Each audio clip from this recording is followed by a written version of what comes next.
and Bunk. It's the adorable Omnidog here on Crime Corner with Bunk Master B. What up, Bunk? Look at you. What's going on, guys? Nice to see you again. It's been a little while. Coat and tie and everything.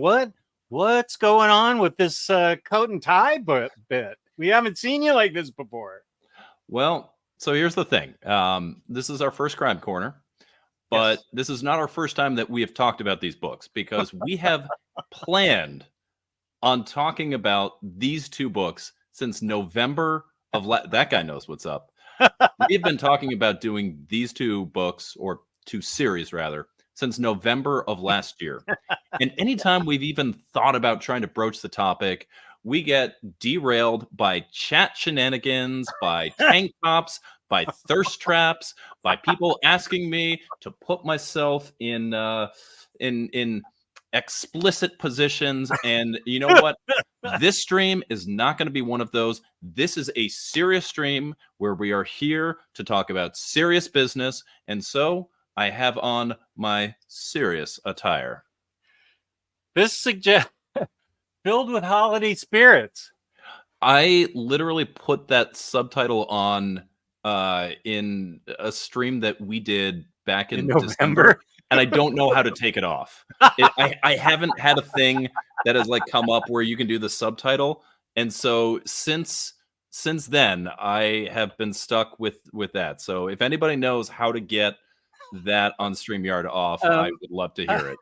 Let's see what happens when I hit these little buttons. Edit. Do you see the three little buttons near your microphone by your face where you're looking? Do you see your look down below? You see your microphone? I mean, you see your face mute down there? Yeah. You see your microphone? Oh, those ones. Those three little dots. Edit name and headline. There you go. All right. I'm gonna take Kane's suggestion here. And go bong bong. No, the later one. Oh, I'm still catching up. Of course, I have to be an hour and a half late. Aria, of course, was the first one to chime in. Thank you. When I created it at 4:47, Kane has the Law and Order theme stuck in my head, and now you all shall too. Boom, boom. Bong bong. Bum, bum, bum, Elon, well, this is a surprise. Bunk, you have 1 hour to put your best tank top on for Aiden to create some quality thirst traps. Don't let me down. A nice surprise, I might add. Just imagine all the clips that will be captured all in good faith. Yeah, right. It has been a little while. I don't remember our last stream. I'm sure James will be able to tell us, but it's been some time. I think you were on Batterdays with me. Oh, and you taught me all about wrestling. Yeah, the whole show was about wrestling. And it wasn't supposed to be. And like we kept trying to talk about other things, and then people were like, tell us about wrestling. And it was like, I guess we're talking about wrestling now. Yeah, that would have been January because that was the Royal Rumble we were getting ready for. Okay. And so you're saying none of that nonsense tonight? None of that nonsense. Today, we are just here to talk about some crime thrillers. It is Bunkmaster. Do you want me to tell him you said hi, or do you want to say hi in person? Well, if Patty's right there, I want to say hi to her. She's coming to say hi. We got JT from Down Under. Okay. Hey, what's up, Patty? How are you? Hi there. Good. How are you? I am doing excellent. It has been far too long since you have allowed me to hang out with your husband, allowed us as the internet to steal him away for a night. So graciously, thank you for doing that. Everything going good? Works for me. Absolutely. You guys have a good time. We will. We were talking about Jenny's ice cream flavors that junior management put together a ranking for. So not just now. He texted me earlier asking about that. I forget where you were. That was like November. You were, maybe when you were up in New Hampshire. Okay. We had a Jenny's ice cream order delivered, and he remembered that. And you guys went to Lou's restaurant. I'll meet you at Lou's. He's from Vermont, so he knows Lou's. Yeah, I grew up just a little bit south of Norwich in Vermont. And I worked in Hanover for years and years. I went to the Dartmouth basketball camp. So yeah, I'm absolutely from the Upper Valley. How did I never know that? I'm a bad person. I was going to say probably your husband has, because I have told him time and time again. And when he Oh was my going, I was telling gosh. him all of these, different things. And he was like, "Yeah, we're going to Hanover." I was like, "I used to work at the Dartmouth Co-op. I, spent so much Oh, time there." Never I passed spent that so on. much money there. Oh, You helped pay for my job, so thank you. there I you mean, this was go. a What? long No. time ago, but And so, what year did you graduate? so I graduated where? from high school in 2005, and actually I was looking at Dartmouth, but my own University of Vermont gave me a lot more money to go there, and was a public school versus private. So I ended up going there, but I still have a ton of love in my heart for Hanover, for Dartmouth. Both my dad and my grandfather were Dartmouth alums. Mine So too. Mine yeah, too. What okay. year? So my dad was 1980, and my Just a grandfather little before was. mine. That was a year before I graduated college. Oh, just okay. So your dad was 80. 8. Yeah. Oh, okay. Class It was 80. 1980, and my grandfather would have been 52 or 53, I think. Okay. My dad was 46. Okay. And did just tell you the last time we were up there, No, I didn't it tell was him. homecoming weekend at Dartmouth. Huge deal. Uh-huh. Huge deal. And I found there was one guy from my dad's class in 1946. He was 100, Yeah. 99 to 100. And he was the only one from my dad's class who was there for the homecoming parade through Hanover and around the green. And so he was in the golf cart. So I offered to carry the 46 banner. That's wonderful. And it was, oh my gosh, it was a huge honor. That's awesome. Yeah. Oh, we could talk about Hanover forever. But Convince- meanwhile, I'm losing convince- viewers. Guys, this That's- stream is now about Hanover, New Hampshire. If you do not know these hyper-specific references, this may not be the stream for you. We're gonna but get this the is stream comics for me. soon. Yeah, sorry, I Honor! wait. Convince Jess he needs to go back up this fall. Oh my He God, needs no, a dose. no, Okay, no, bye. I don't. I'm No, I don't. leaving. No. Oh, I don't. Goodbye, Patty. Nice to see you, upper Nice management. to see you, Bunkmaster. Nice to see you, Patty. Now that she's gone. Hey. Okay, so wait. Okay, so we said hi to JT. Freddie's here. Yay, with everyone's favorite bug. Internet and power on the fritz from such an overwhelming. Oh, you can't watch us live?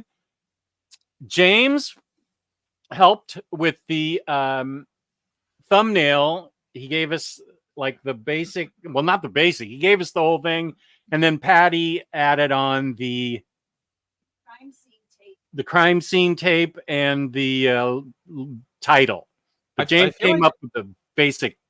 I feel like in sort of the parlance of your thumbnails, James is oftentimes your credited artist, but Patty is the letterer who's also the designer and the real work behind the scenes. And letterers are the real heroes of comics who people do not get enough credit for.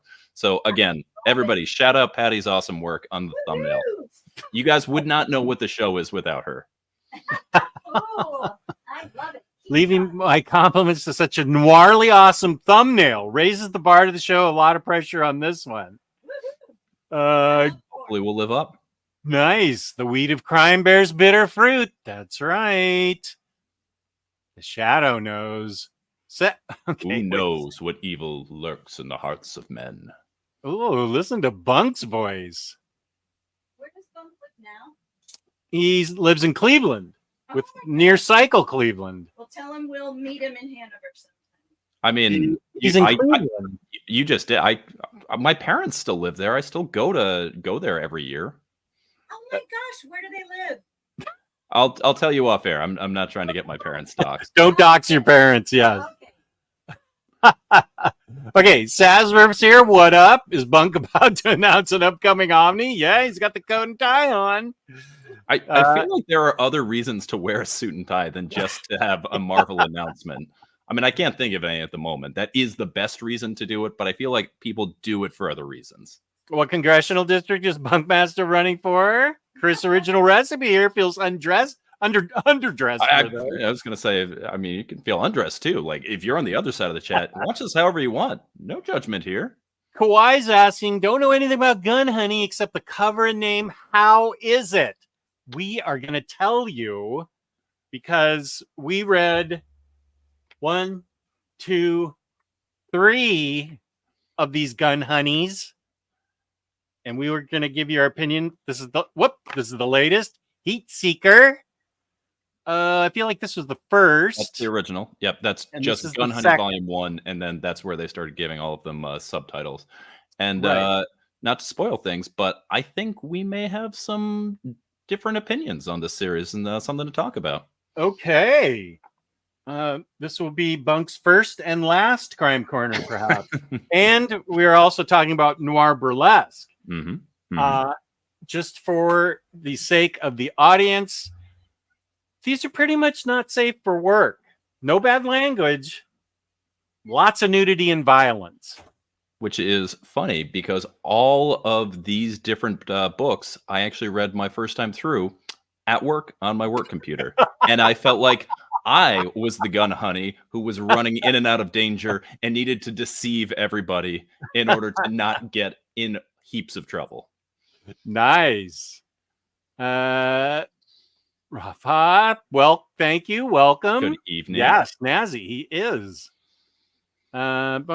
Jess, are you ready for your big day on Tuesday, May 7th? Don't tell me you forget what day that is. Has that Tuesday, May 7th? Is that my anniversary? Did this just become a very fine condition AMA? Larry has a question for you. So I'm going to preface this by saying at the time that Larry asked that, I was sitting a little far from the mic. I have kind of a cattywampus setup where... Cattywampus? Yeah. I don't have a mic arm. I don't love the aesthetics of having a mic like right front. Like I do? Yours is colorful. Yours gives me something to look at and there's a dupe. I've tried different setups where it's like there and it just kind of is distracting. So I always try and hide mine off, and sometimes that causes me to be too far. So if you're saying, what mic do you have because it sounds terrible, something you don't like. But if you're saying, oh, Bunk, your voice sounds so good, I want to sound that good. I am using the same Audio-Technica AT2020 USB mic that I have been using since my days starting to do voiceover over a decade ago. So it is... Look at his voice. Look at that. His voice dipped when he said voiceover. Voiceover. But for anyone who is out there and is looking to kind of dip your toes into any type of recording, anything like that, and you're sort of looking at costs and you hear Omar do the behind the scenes and talk about the cameras he uses and everything, and are worried that it's too expensive for you. It really is not. I mean, just start with where you're at. This mic a decade ago cost me $100 new. You can find used, versions for like $50. They sound great. And audio is kind of the most important thing for getting started. So I cannot say enough good things about this Audio-Technica AT2020 USB. I've had it forever. It's got beaten around and it still sounds great. Well, I got a question for you, Bunk. Please. Have you ever gone online to buy a book and it's full price, a collected edition that's full price, and you've been shocked at how expensive they are? No, I can't say that I have, because when I'm looking to add collected editions to my own collection, I go to organicpricebooks.com, where I use the code Omnidog to save $2 on my order of 2 books or fewer, or Omnidog Sit, formerly Ship It Together, to save on orders of 4 or more books. That's again, Organic Price Books, code Omnidog for 3 or fewer, or Omnidog Sit for 4 or more for 5% off your total order. Smooth as silk. Thank you, buddy. Wow, you are a professional. There was a time in my life where I thought I was going into radio, and then I realized that radio was a dead industry, and went, well, shoot, what do I do now? Nice. Let's see. Voxter's here. Welcome, Voxter. Elon's giving you a wolf whistle. I wish I had a gif of a wolf whistling. That'd be great. Freddie's even more distracted now. Here's Mallory, my buddy, What's up, who I'm Mallory? sending books to this weekend. Mal, I'm sending you some books. I think you'll be very pleased with the selection I'm sending you. Mallory, right before I got down here to log onto the stream, we were in a mad hunt to find my son's stuffed sloth so that he could get to bed. So, we don't worry, we did find it. Milo did get his sloth, so there are sloth goodnesses in the world. That is the name of the next Descendants album. Milo Sloth gets his sloth. I was thinking sloth goodness in the world. Okay, that also works. That one too. Bunk and Omnidog, do you have a deluxe edition of Criminal Series of Mr. Brubaker? Oh, not only do I have the deluxe editions, I have something even cooler. I'll be right back. Do you have original art? Maybe. Oh, Rafa asking the impressive question. Bunk means to skip school in the UK. Ironic because bunk is too cool for school. So I'm going to bunk school. That means I'm going to skip school. All right. So quick disclaimer. If anyone has not read the Coward arc of Criminal, which is the first arc, literally the first story in the deluxe, it's volume 1. This page is a spoiler technically, but you wouldn't know why it's a spoiler. So I wouldn't worry too much about it. But if you are super averse to spoilers, then look away. But yes, I do have an original page from Sean Phillips from Criminal. Oh, wow.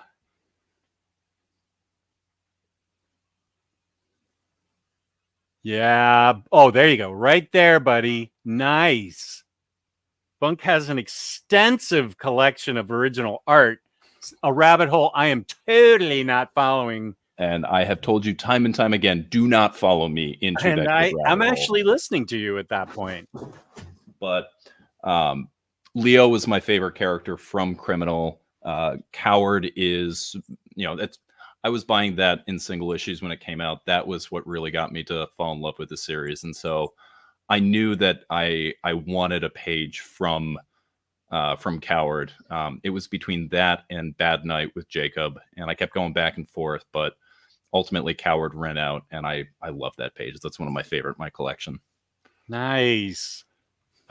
Wait, I don't know this reference. Bunk, who will win at Backlash? Is that a...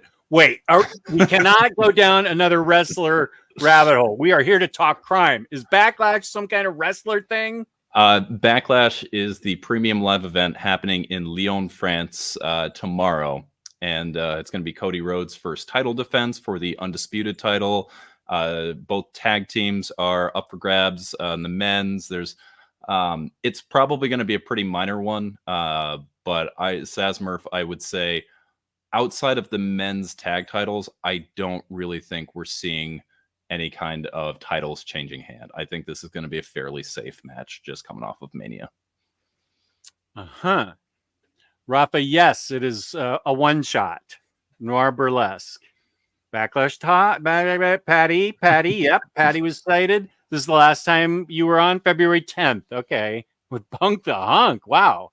Reading goals for 2024. We did not talk about reading goals at all. No, we talked wrestling the entire time, which is amazing. I'll send you your money, Josh. Don't worry. Here's Hayden. Your birthday's is Tuesday, Hayden. Interesting. Bunk is now Patty's favorite co-host. That's probably why, right? I disagree. I still believe that Tracy is Patty's favorite co-host. My favorite co-host. Also, hers for financial reasons. I mean, she got you that dosh for that house in a time in a down real estate market. Tracy? Oh, yeah. I was just out to dinner with her last week. I was my son is going through a little bit of a 2-year-old phase, and I was reminding my wife about Tracy's astrological analysis she did of sort of our family dynamics, and I gotta say she's pretty spot on. Wow. Yeah, I was we it was supposed to be Patty and I out to dinner with Tracy. Her husband does not like pasta. We went to an Italian joint. What? I love pasta and I never get pasta? Her husband and my wife doesn't like it either. Don't start. Did you I offer know. to get soft shell crab sandwiches instead? What an amazing memory. God. That was our first date. But Patty ended up getting sick. So it was just Tracy and I. And we never stopped talking, even with food in our mouth. We like held our napkins up and like, yeah, it's totally true that. And we had a blast. She's great. So I'd love to get her back on the show soon. We'd love to have her. I know other people are wanting astrological readings coming up.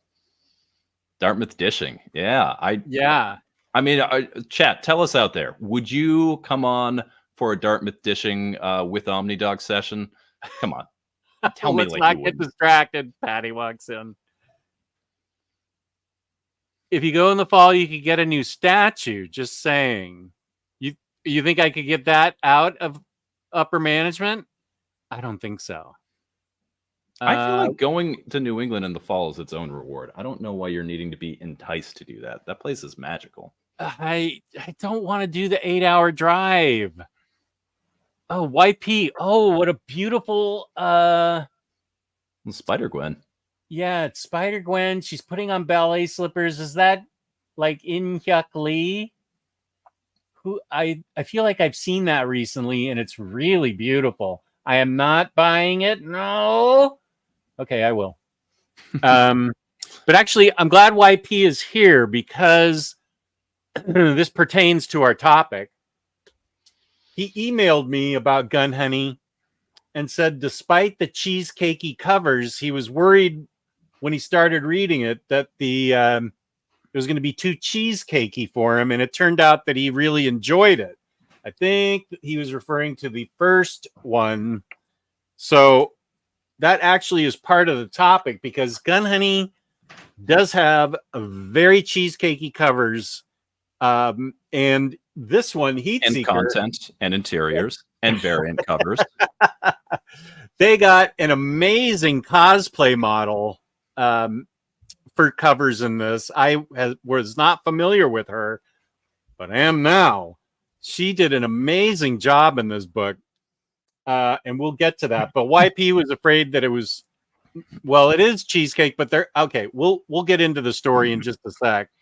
But what I thought that was good that the YP enjoyed it despite how cheesecakey the covers were. Wow, I love Patty's lettering in the thumbnail. Thank you, Ariel. Tell her. Go. There's that love for the lettering. Okay, chat's talking back and forth. I do love the term docs. It shows that I'm hip and aware. Thank you. James knows everything. Yeah, what's happening this Tuesday, James? I'm probably getting to it. William Lee, who I have a burger bet on with. Two very handsome, well-dressed. That's right. This is my going out to dinner attire, Spider-Man.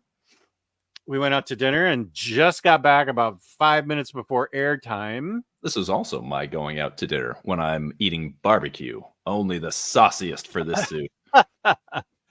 Oh dear. We'll have to get back to this. Our favorite French graphic novels and comic books.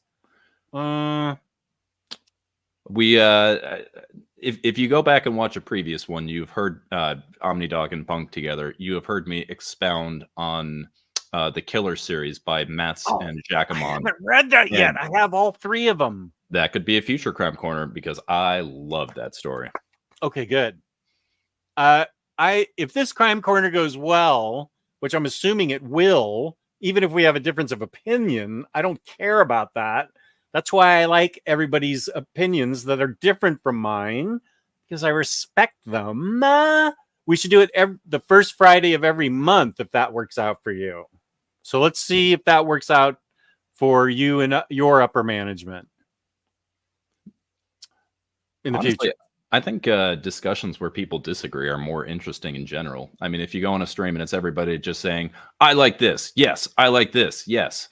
I think, a hearty discussion where people are actually talking about what they liked and didn't like instead of saying, you're wrong. No, you're wrong. Like, I think the world needs more of that. I think people should be allowed to disagree and just sort of have a conversation about that. And I think more and more we're getting away from that, where it's, if you disagree with me, I need to tell you why you're wrong, as opposed to, gosh. well, let's talk about this. And I love No. talking about, literally, my favorite comic discussion I ever had was with my buddy Skip and Tosh, rest in peace, Oh yeah. when we Mhm. were reading through Human Target, and he was not a fan at all, but he kept reading it through me, and we just had the best discussions about it, with us each highlighting, the reason that I loved it, the reason he didn't like it, and we kind of talked about it and analyzed it and chewed on it, and at no point did we ever try and prove the other person wrong.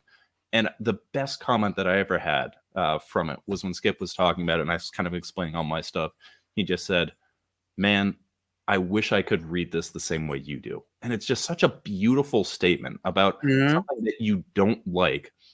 Instead of saying, "You're wrong for liking this," it's, "I wish I could like this thing the way you do." I think the world would be a more beautiful place if we could adopt that mindset about more things.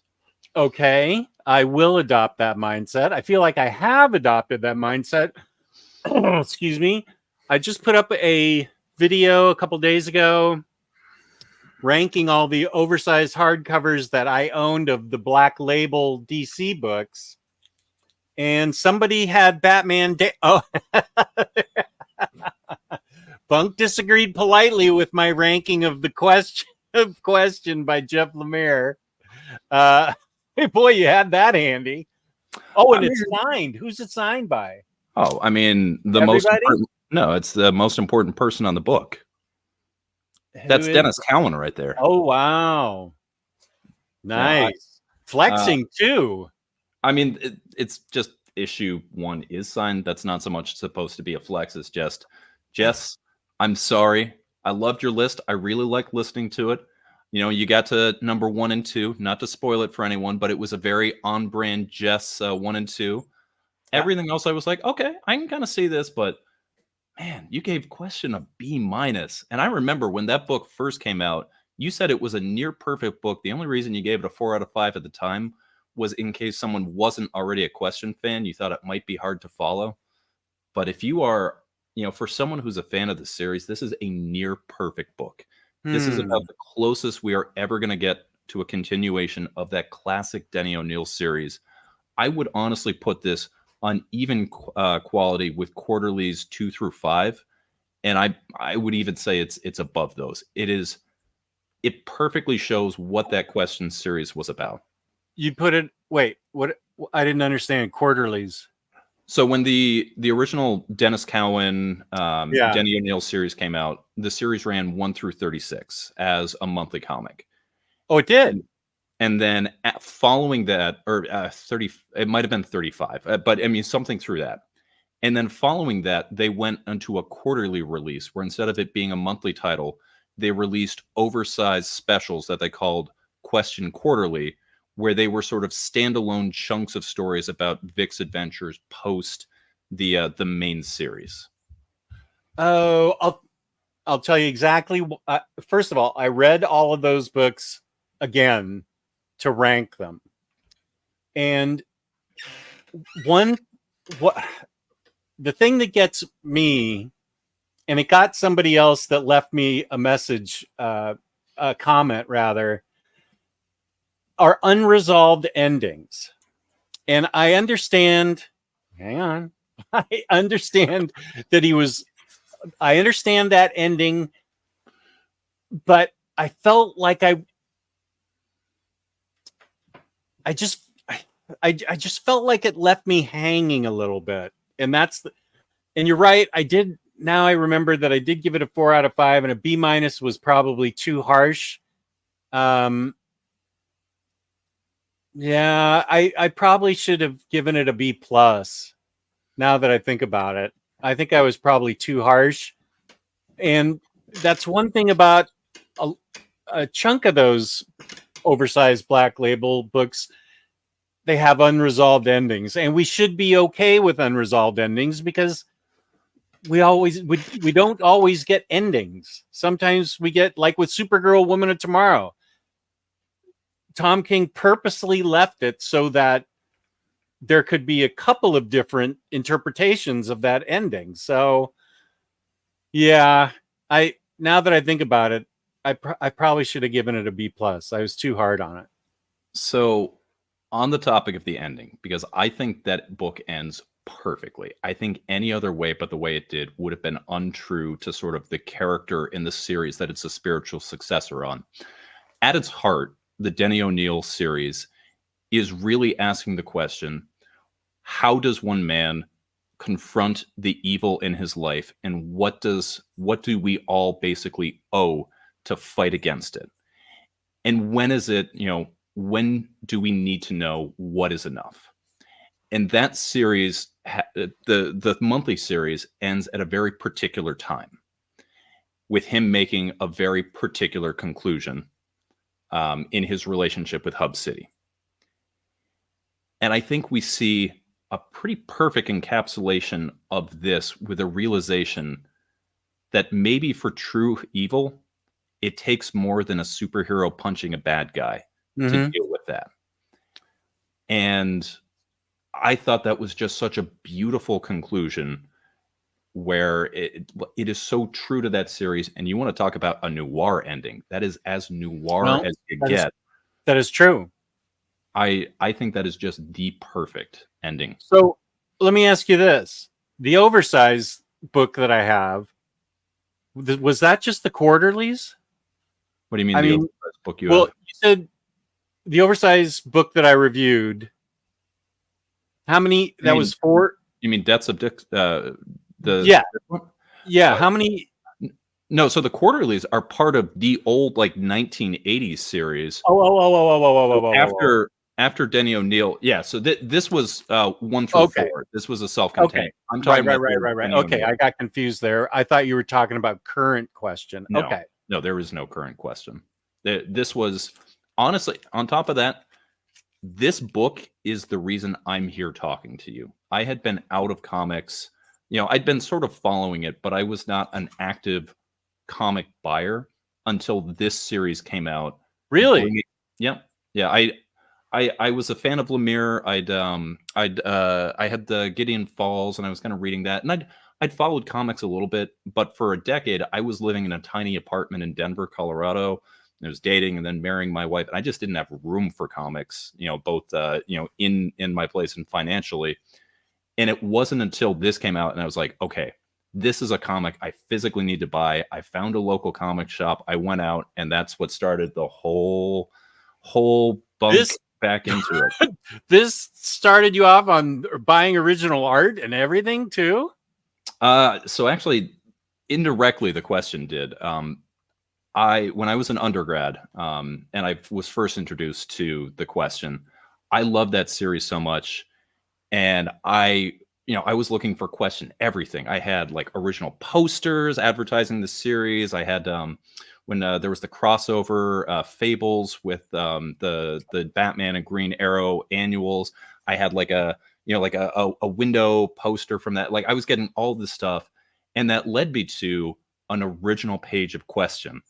And I was that I'd see, and it was at this point, if I could still get it at that price, I would jump at it. But I was a broke college student, and I didn't quite have the money for what was, I think about it now and passing on this, because I could have afforded it if I'd, not eaten for a week, and which would have been fine. But yeah, and so that was my first introduction to original art, was seeing the listing for this piece and being like, I can own original comic stuff. And then flash forward when this got me back into comic buying, and then also buying original art from there.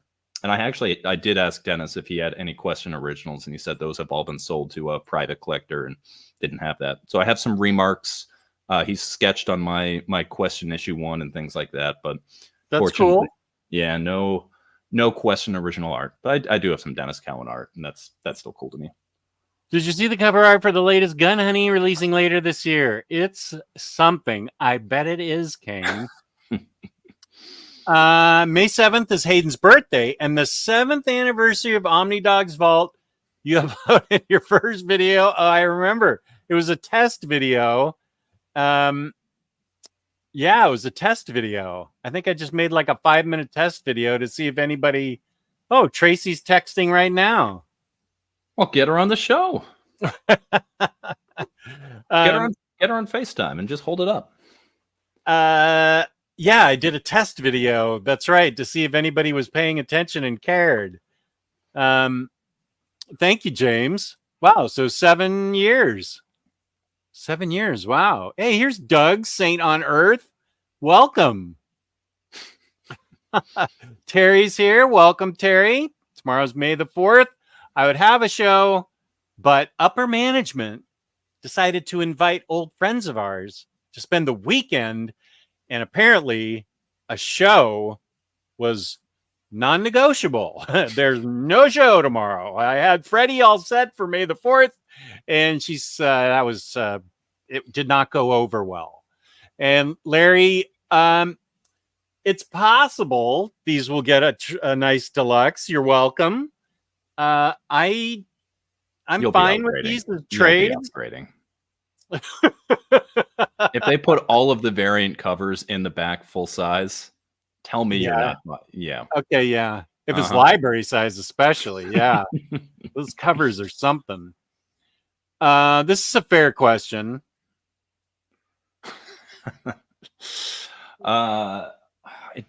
He hasn't drawn a picture of me, but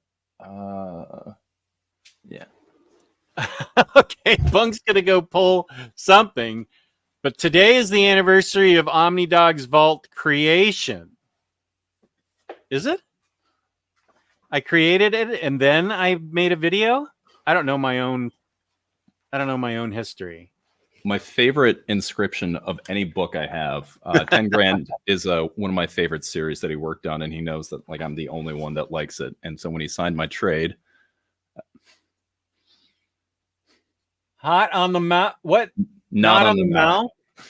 Not on the mouth, Bunk. Like you were making out with him? I'll let you draw your own conclusions. Who's going to their LCS for free comic book today, tomorrow? Not me. Taking the 8,000 people. You and your whole family are going? Yep. Yep. Nice. My son has a tumble time gymnastics class before that. My daughter has a ninja class after. So Johnny Rotten Ninja. Yeah. Yeah. So we're all going to go there together. So we're all going to get that. There's going to be a Bluey making a live appearance. And then after we do that, we'll probably get ice cream. My wife will take my daughter to Ninja, and I'll take my son down for a nap. Well, I just found out that Tracy's daughter got into the college she wanted. Hey, it's a big deal. So her son's already in college, right? Because he was a quarterback, right? Who? Tracy's son? No. Or maybe nephew? There was someone that you guys, after one of your streams, she was like leaving to go to his game.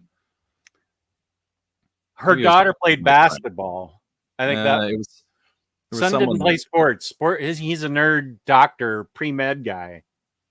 Maybe it was like a nephew or something, because she was definitely leaving because they're one of James. What? Find a clip of it.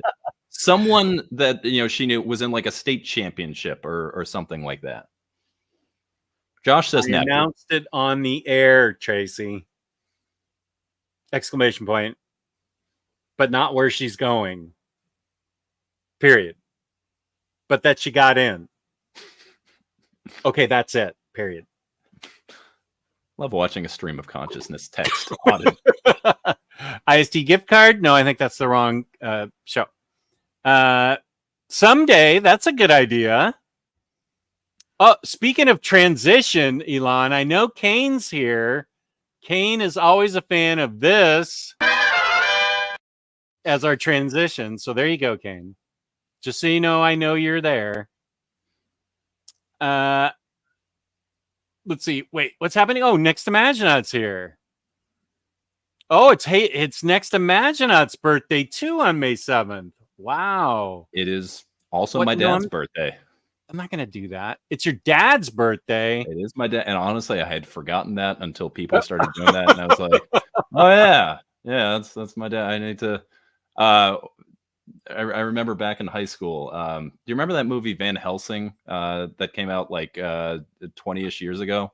Hugh Jackman. I never saw it, but I always wanted to see it. It's apparently not that good, but it's kind of good? It's a very fun, schlocky, bad CGI monster hunting.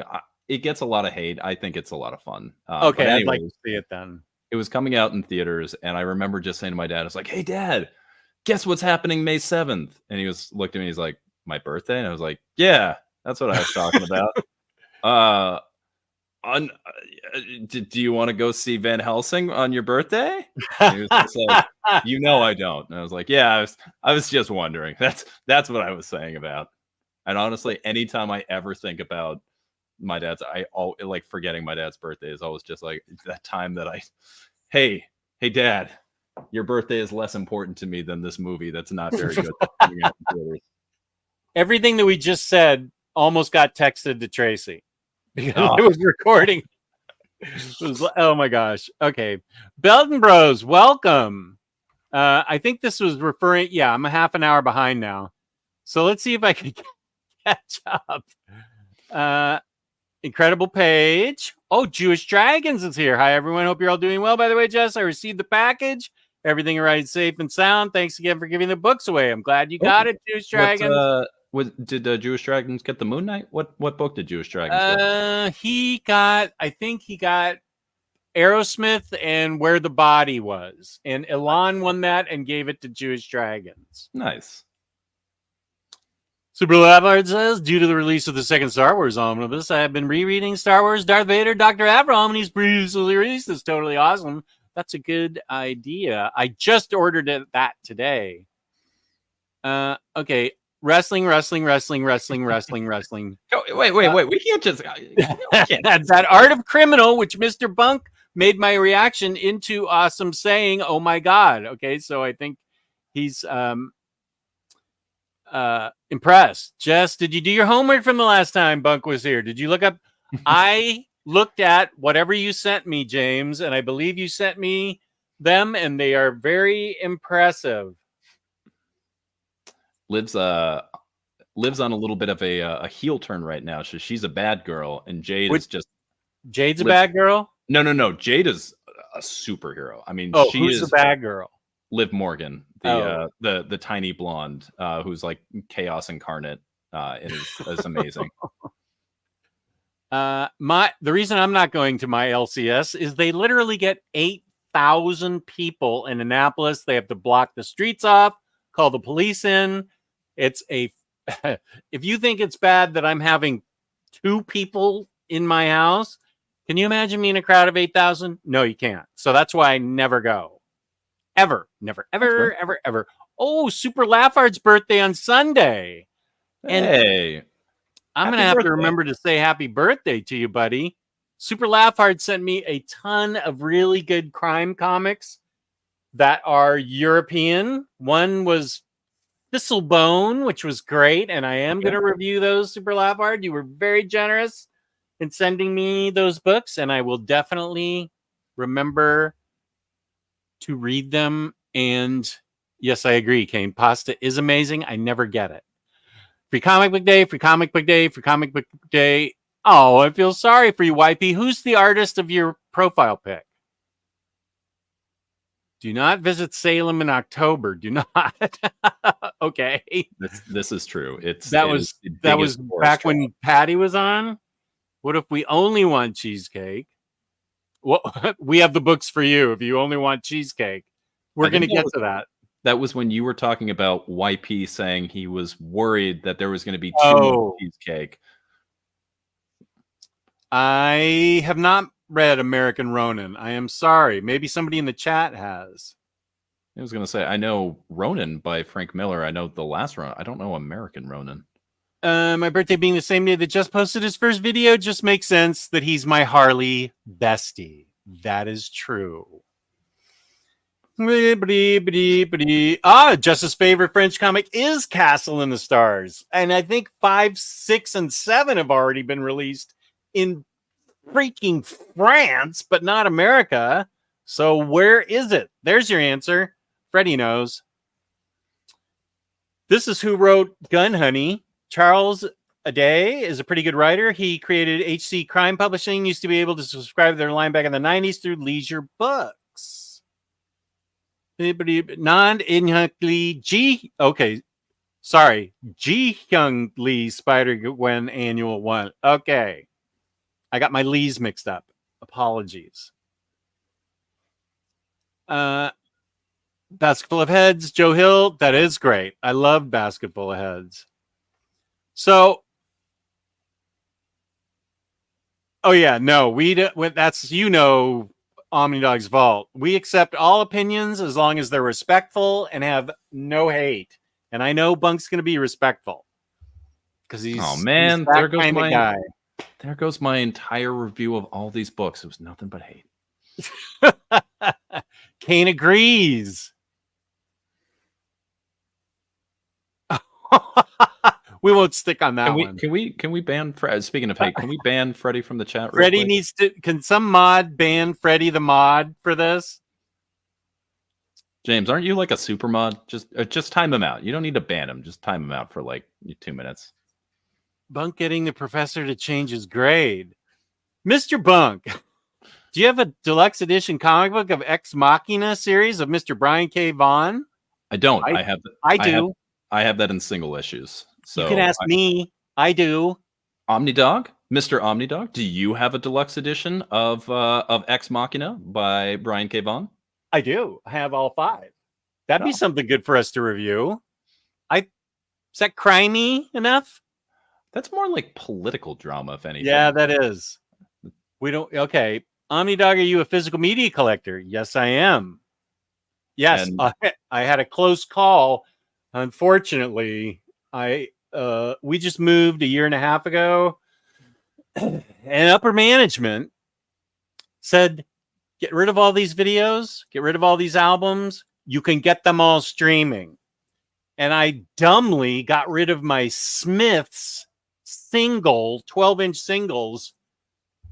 And it turns out those had unreleased B-sides of live performances, like all 13 12-inch singles. I fought and kept all the DVDs that mattered to me, like all my Hong Kong martial arts flicks, and everything, all my superhero flicks, everything that was good, including Anchorman, things like that. I kept a lot of my albums, but I had to sell a lot of my albums.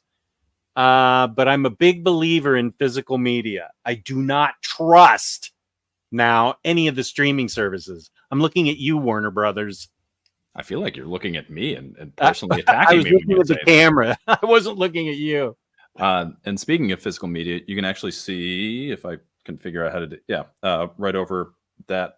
I'm so bad at knowing what is behind me and where. That is an actual physical album. That's the audiovisual department. It all felt so real. That goes up. It was my buddy Skipintosh's last musical project. So that gets a spot in my videos behind me. So okay. Yeah, big fan of physical media. I just got a Viagra knockoff commercial. Nice. Did you click on it? I mean, tell us more. Yeah, come on, how are the prices? Revenue. Does it work? I mean, you're bearing the lead here, Josh. I could listen to you two talking comics all bloody day. Well, at the risk of getting further behind. Oh, wait, something. I gotta. I'll get to that in a second, Alon. I see that Alon sent us a super chat and is asking us to sing, which is a bad idea on my part. He probably sings great. But let's get to Gun Honey. Before we do that, I just have to say, what up, Tyler? He said evening. Tyler whom? Tyler Smith. You probably haven't here? There he is. I was waiting for you to get to that, but I was not going to let us start with it. Wait, because especially letter anything in these? I don't believe so. But I was thinking about it when we gave a shout out to Patty for the lettering and design, and said that letterers are the are the unsung heroes. Tyler, if you go back and watch the stream, you can hear us shout out letterers. Tyler, what Criminal Black Sanity. Label series Harley Joker Criminal Sanity. Harley Joker. Brilliant job, Tyler, on Harley Joker. Love that book. Love you. You're a great letterer. Comic Craft, big up. Also, great guy. Tyler, top-notch dude. You already know this guy? I've known Tyler longer than you have. I don't even know him. Yeah, So, Tyler. I mean, you Tyler's could great. know him from yesterday. I've never met him. Where did you meet him? Very fine condition Discord. We started talking because Ew, that's enough. he's another original art collector, and you know, he knew I Oh. was, and then I was like, yeah, you know, I was working on this project, and they, you know, I was like, wait, what? Yeah, let's go. He's like, oh yeah, do some lettering, and I was like, oh, okay, that's cool. I'm just a guy who likes comics, and I don't do anything with them. Oh, Josh says it was a nephew For Tracy, yeah. for Tracy. Okay, it was a nephew. Okay. Why was Bunk spinning? That was oh my gosh. Okay. Yeah. Tracy said, but okay, so my son's best friend is a Leo born on his first grade kid. He was the quarterback of their high school football team. I knew he was a Leo too. I remembered that much, but You guys are out of your minds. What? James, how do you know this? That's crazy. I'm sure he went back and you know, either he has it written down in a spreadsheet somewhere, or he just like went back and knew exactly the timestamp to go and say, what was the relationship? Got it. Cool.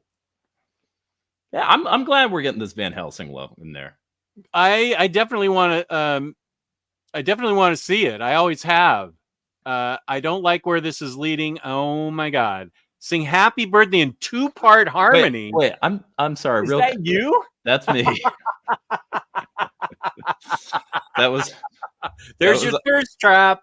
Yeah, Elon had said like something, or Hayden had said something, and I just randomly, I was in the gym when and I just shot a picture of myself there. So in my my Usos tank top. All right, I have the worst voice for a super chat. I will take this on. Jess, would you like to back us up with the mouth harp?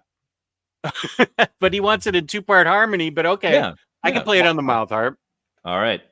Okay. 3, 2, 1. Happy birthday, Elon. I know it's Hayden, but Elon was the one who paid. Happy birthday to you.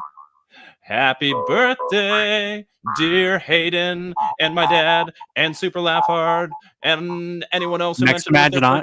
Next Imaginaut. I knew there were other ones. Happy birthday to you all. There we go. Not bad. I think we got everybody. Nicely done. I'm sure we missed some. It seems that May 7th is a very popular day to be born. All you Tauruses. Okay. So Gun Honey. And now you read this at work, even though it's not safe for work.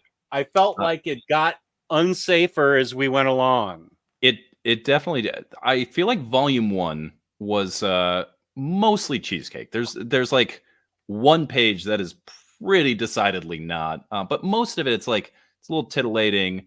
You know, you get some classic near nudity and things like that. Volume 2 just sort of does away with that, and it's just like nope. And volume 1 definitely has its spots where there is, just some actual nudity. But I feel like it was more sort of eroticism. It was closer to that sort of burlesque style where it's like, it's that cheesecake fan service. And then in volume 2, it's just a lot of just, I'm wondering what pages you're going to show from volume 2 because there aren't many. And Heatseeker, whoa. Now, I will say, I'll go first. I very much liked both of the first volumes. She is a gun runner. Gun Honey is. She sells weapons. She's for hire to sell weapons. And she gets, here's some. Got to double check. This is cheesecakey. Yeah, it is cheesecakey throughout. I'm not even going to try and say it's not. She's kind of on the run, and then a federal agent. Let's see, a federal agent sort of buddies up to her. And is he under? I can't remember. Is he undercover or has he left? No, she gets. So in volume 1, it starts off on the yacht where she pulls the job on the yacht, and basically she is her presence is known to a particular American agency. So they basically like pull her in and say, listen, if you don't want to go to jail forever, you're going to have to do a job for us. Right. So he's basically the Her one who's handler. ahead of it. Yeah, exactly. It's just, take him with you. And so it's very much the classic pairing of the by the books, this is the way we do it here with the I don't play by your rules type. Right. Look, she's getting lectured. I found that it moved at a brisk pace. I enjoyed the story. Did I find it plausible? I don't, it's a comic book. So she's a gun runner. She escapes multiple, she escapes from multiple entrapments and entanglements and stuff. I found it exciting, very pulpy. I felt it was well drawn and well paced. I enjoyed the buddy cop sort of relationship they developed. And I felt it was, I don't have any issues with it. I did not, I found myself rooting for her all the time, although she is, can't show that part. Yikes. I found myself, even though she's obviously the bad guy, she sells guns to whoever comes up with a price. Well, she doesn't sell guns. She runs them. Sorry. She places them. Right. It's very important. She's not a gun runner. She's not, she's the gun honey who can basically get you a gun wherever you need it to be. So the idea is that, if you're getting searched and you're going into a place where they don't expect you have a gun, she'll set it up. It's very much that, spoilers for The Godfather, if anyone's still seeing that and you're worried about it getting spoiled. It's very much that Michael Corleone in the Italian restaurant scene where he goes to the bathroom and then comes out and gets the gun. Like that's what she does. Right. So I love this first issue, this first trade that is now going to come out in library size edition because I bought the 3 trades. And do you want me to go book by book and you tear me apart, or do you want to wait till I'm done with all 3? I'd say let's take this book by book because I do have different feelings about these. So first off, I don't hate this book. I think there's a lot there. I'm going to start this by saying cheesecake does nothing for me. I'm not a big cheesecake fan. I'm not offended by it by any means. So, that wasn't a selling point for this book on me, which kind of like gave me just sort of like a critical eye, just like, okay, how is this as a crime story? Good. And I think there's some really good stuff here, but honestly, I think the biggest problem is its pacing. Okay, let me just stop you there so I can tell the audience I love cheesecake, and we know. We're okay. Aware. Okay, go ahead.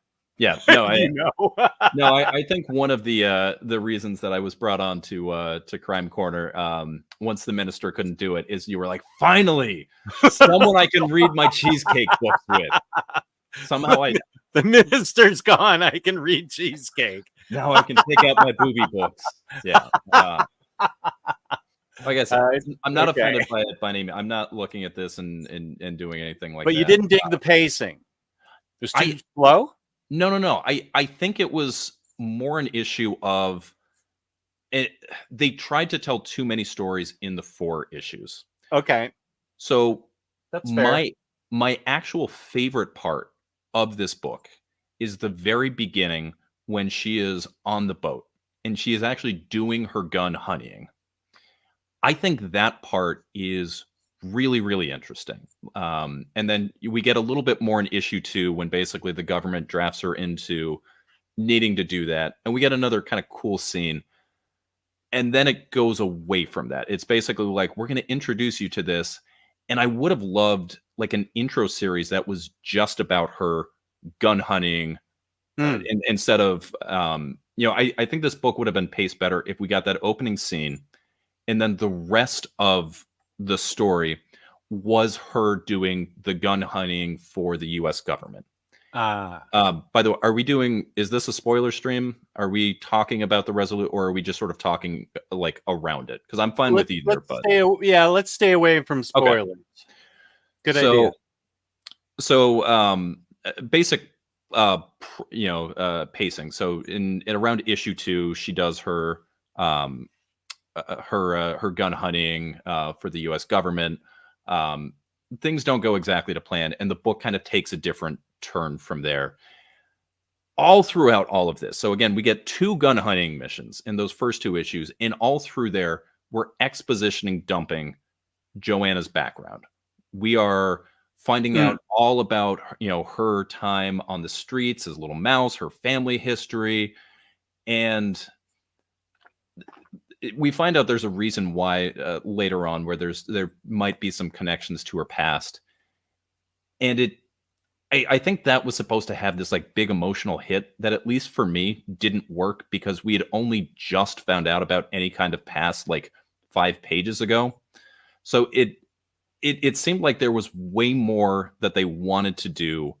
They weren't enough. It wasn't enough to tell like a sexy, pulpy espionage story. It's like, we want to tell one riddled with backstory and everything like that. Like, this feels, if you're looking at this as a Bond movie, they are telling almost an entire arc of like a Bond actor. Like, if you look at Pierce Brosnan coming on the beginning and end of his Bond arc, they're trying to do in 4 single issues. And I think they missed the mark there.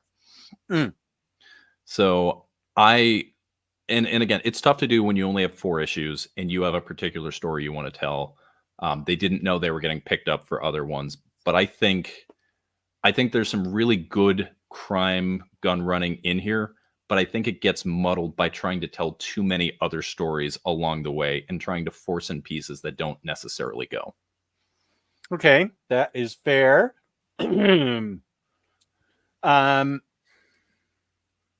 Shoot, what was I going to say? I don't have a particular rebuttal for that, because I just enjoyed it. The first time I go through a book, I generally just enjoy letting the experience wash over me. It's like the second time I read through it that I start picking up on things that I may not have picked up on the first read. So I only read all 3 of these one time. I did read Noir Burlesque a few times. So I may not have picked up on those things. She's also a well-trained fighter. I think that's what I was going to say as part of her backstory. She's a well-trained fighter, and that's how she gets out of a lot of jams. Oh, she's a well-trained everything. I mean, it's just like every skill, she's in some ways very much like a female James Bond type. Right. There's nothing he's not good at. Right. I can show you like a couple things from this one, but Bunk's right. That one, they amp it up. And then Heatseeker, I can show you like 1 page from. They just completely go off the nope, I can't show you that. Okay, I can show you this. This is from Gun Honey Book 2, Blood for Blood. And so the art, I read in Heatseeker, the afterword, that it takes the artist a year to complete 4 issues of this. So Heatseeker is kind of a fill-in for the main artist, who is... One thing about the main artist, I felt like the main artist had a very like European comic style. Very much so. Really appreciate it, especially in like the city scenes. I was thinking you were going to talk about the nudity, but yeah, keep going. I mean, certainly the nudity, the human form, but I really enjoyed kind of the way that the cities were rendered in that. Like all of it, it just like it gave me a Euro comic feel, which I really liked that. And the artist is Ang Hor Kang. I don't know where An is from, but can I show this? Yeah. But yeah, Bunk's right. There's not a lot. And then, yeah, Heatseeker, everybody's making out with everybody naked. So What did you think of this story? Why don't I let you lead? So this This is one, blood for blood. yeah. Different So Blood for Blood, we get a little bit of cat and mouse going on, and I'll be honest, this is the one I remember least because I read all of these initially when you approached me about this in November, and I flipped back through this one, but I don't remember the plot super well in this one. But this is the cat and mouse one where it's once again the character who's pursuing them. She's from Joanna's past, isn't she? Yeah. Do you want to give a plot premise first? Okay, I'll read the back. Joanna Tana's back, sexier and deadlier than ever. She'll get you the weapon you need when you need it, where you need it, blah, blah, blah. But this time somebody else is planting the weapons. Somebody who's causing a lot of trouble and with Joanna's MO. The authorities are making her their number one suspect. It's now up to Joanna to prove her innocence and find the woman responsible for framing her for murder. And there's another woman that's... I'm sorry. I was getting ready to jump into Heat Seeker, but there's a covers gallery. Holy guacamole. I see what Kane was saying.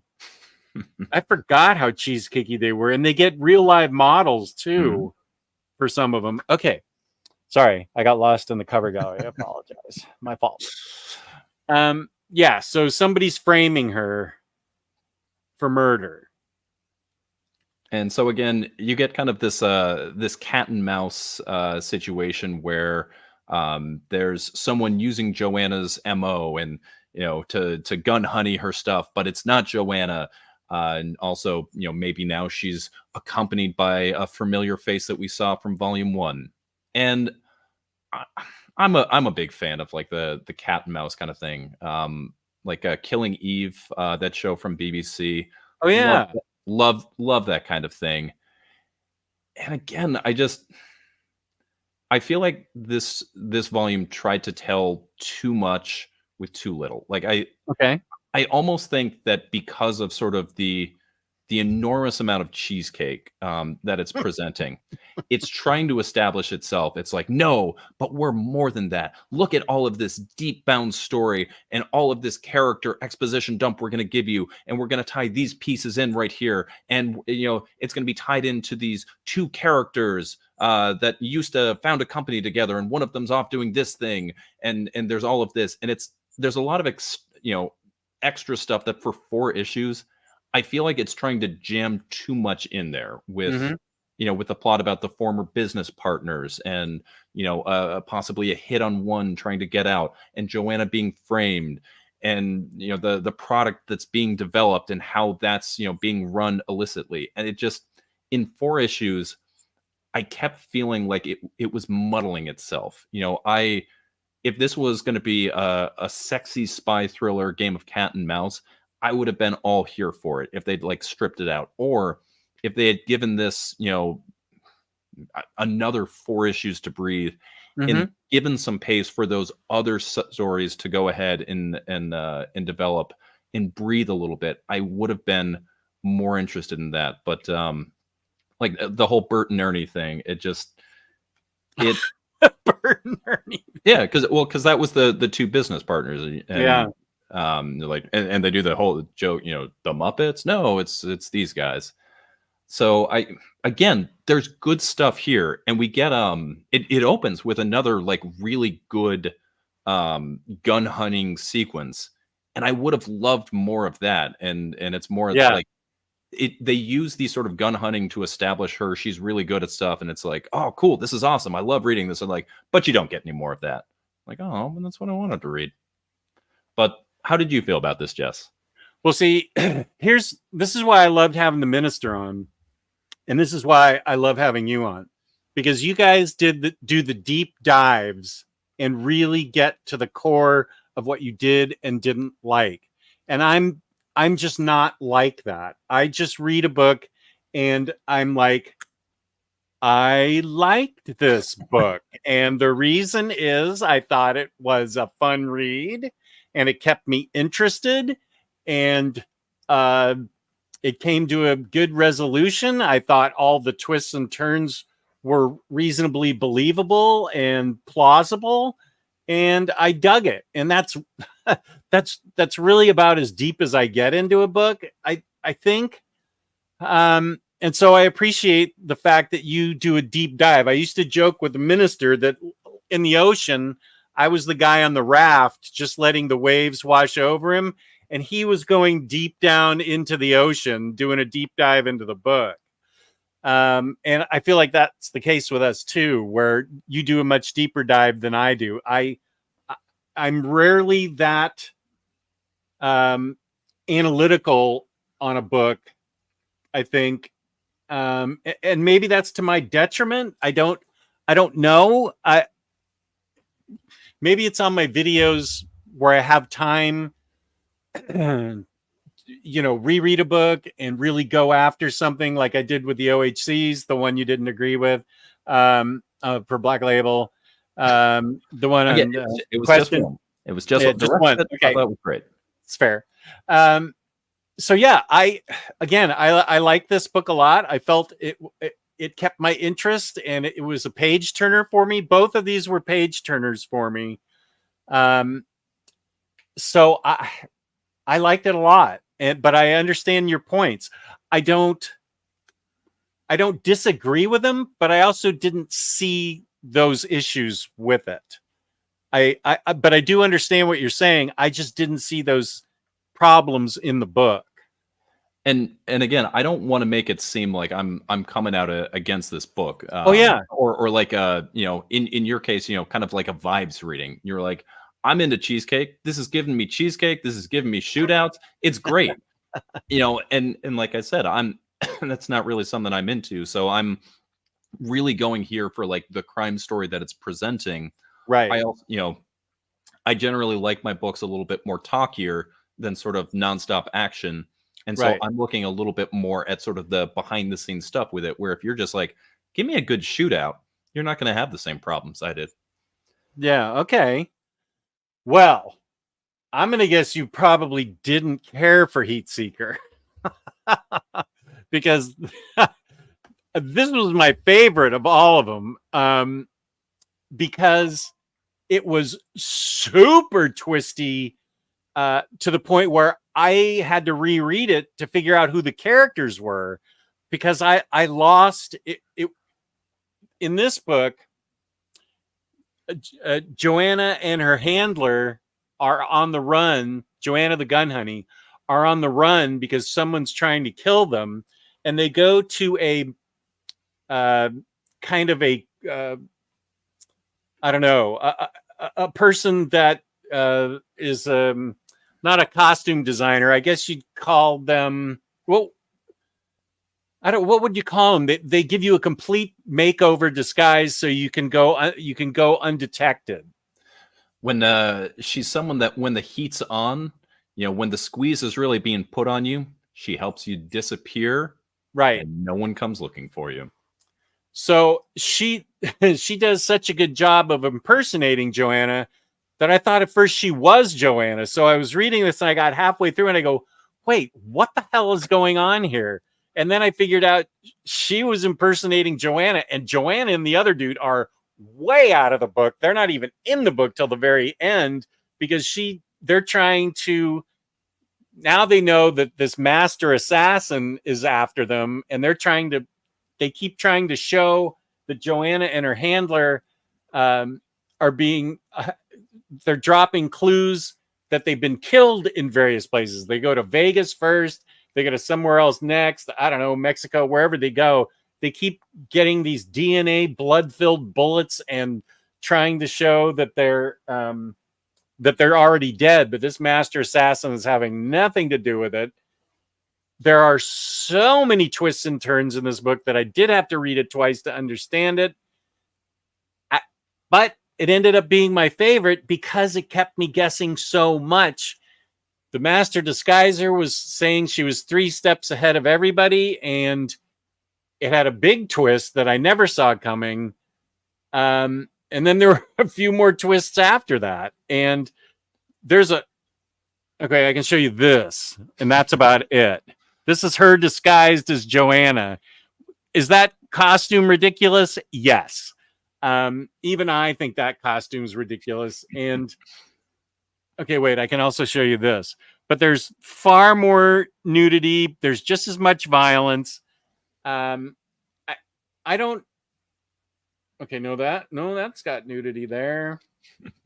I don't actually look at a book for the cheesecake. It's kind of an extra bonus. I do want a good story. I don't want just cheesecake for no reason. Sometimes, wait, let me see if I can find another picture. Yeah, this doesn't show you much of anything, so you can see this. But this had so many twists and turns and kept me guessing enough that I did have to reread it. And on the second read through, I highly enjoyed it.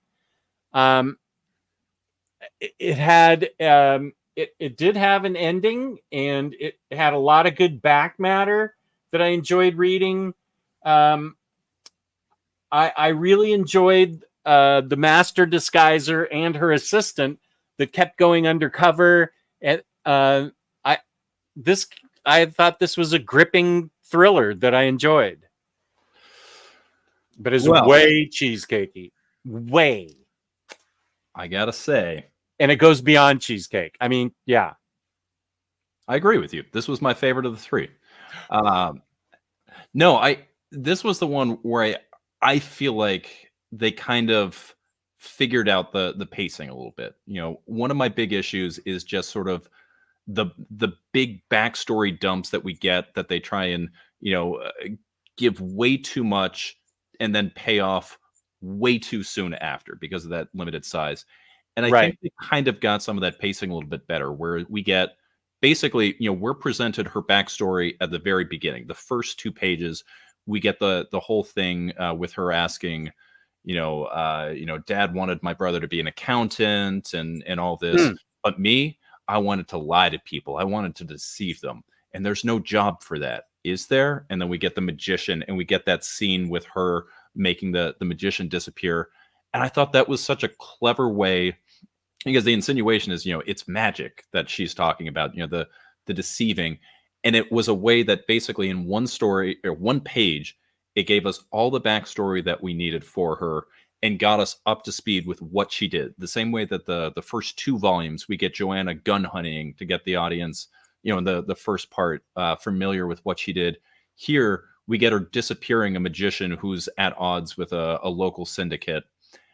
And they really didn't go too far into her other backstory around that. When they did, it was sort of naturally put in, where we get little things. Like we get when she's making an escape. She's doing a balance beam walk, and she yells back, that in her 11th grade gymnastics class, she got a gold medal. And it's little bits like that that make sense within the context of the story, where we're given a little bit more. And then, to your point, some of them are actually used as twists. And yeah, this book was super, super twisty, where you're presented with one thing and then you find out 20 pages later, oh, it wasn't actually this. And then, it's going to be set up this way. Oh, but they've already seen through it. That was, kind of that cat and mouse that I was looking for. The twists, the payoffs, everything that's going. That final scene with the people who have a very particular feeling about clothing near the end. I thought that was really funny. And it made for a great set piece. This was where, it was like, okay, I think the series is starting to adapt to the things that I'm thinking of. And maybe it was just because it is a 4-issue series, it took 4, or 2 previous series of that to kind of give it the backstory that it felt it needed, where it was like, now we can just kind of jump right in and we can just sort of give the audience knows what this is. Let's just go for it. So yeah, I really enjoyed that one. Yay. Please read Blackwater Lilies for the next Crime Corner. Merci. I own that book. I can do that. I will look. I feel like I kickstarted that, but I'm sure maybe it's Magnetic Press. I don't know. Well, we'll see if you can hoopla it or something. Before we start talking about what we're reading for the next Crime Corner, we got to at least make it through our one last book. Right. I'm going to try and catch up. Yeah. Harvey, it's a goiter day for me tomorrow. Okay, goiter. Streaming. Okay, we're back on physical media. What does a spectral body got to do to get stray bullets covered on this show? Harvey's been yelling about stray bullets for a year now. Get some David Lapham. Lapham? Is Lapham? it Lapham? Lapham? I always call him Lapham, but nobody's corrected me. This is the person to correct me. David, Harvey, am I saying David Lapham correctly, or is it no. Lapham? Forget cycle. David, if you're watching, how do you pronounce your last name? Tyler Smith, are you there? How do we say his name? Just beware of DVD rot. It's a real thing. I heard about that, especially with Warner Brothers. Some are finding they have it sealed up, but they don't play. Can't trust anything. Okay. Okay. That's why I only trust Betamax. Tyler, good people when not Betamax, not yelling at me. Okay. I would argue that only the best people yell at Josh. So I mean, that is someone yelling at Josh, I think, is an indication that they have good taste. Bunk. Okay, wait. Is this just a? Okay, this seems to be a multi-parter. I will indulge you under protest next Imaginaut. Bunk, for your information, Chris Weston announced on Blue Sky that he's trying to sell some original art.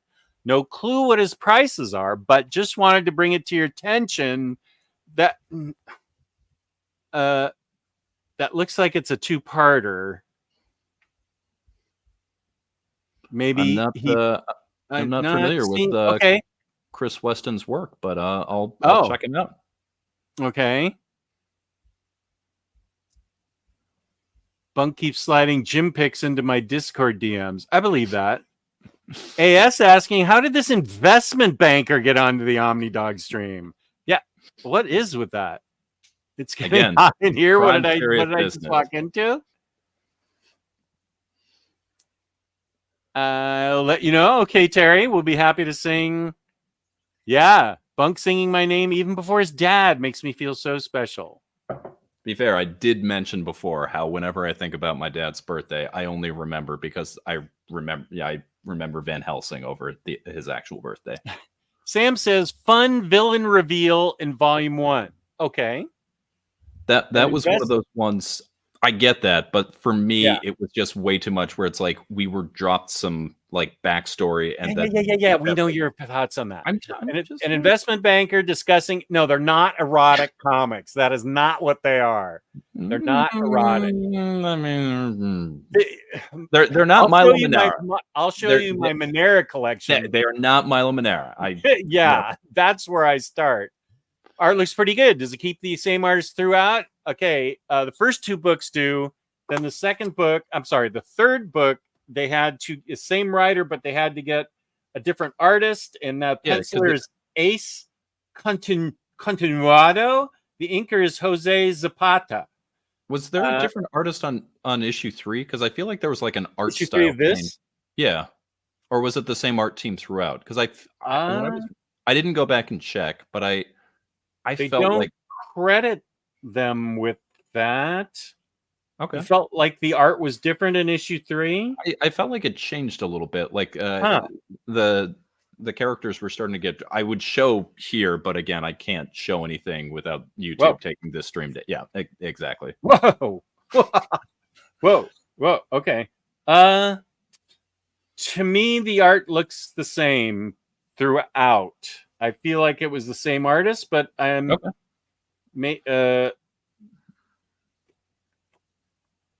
there's some art from Heatseeker. Maybe it was just we were presented different characters, and I thought it was different. I don't know.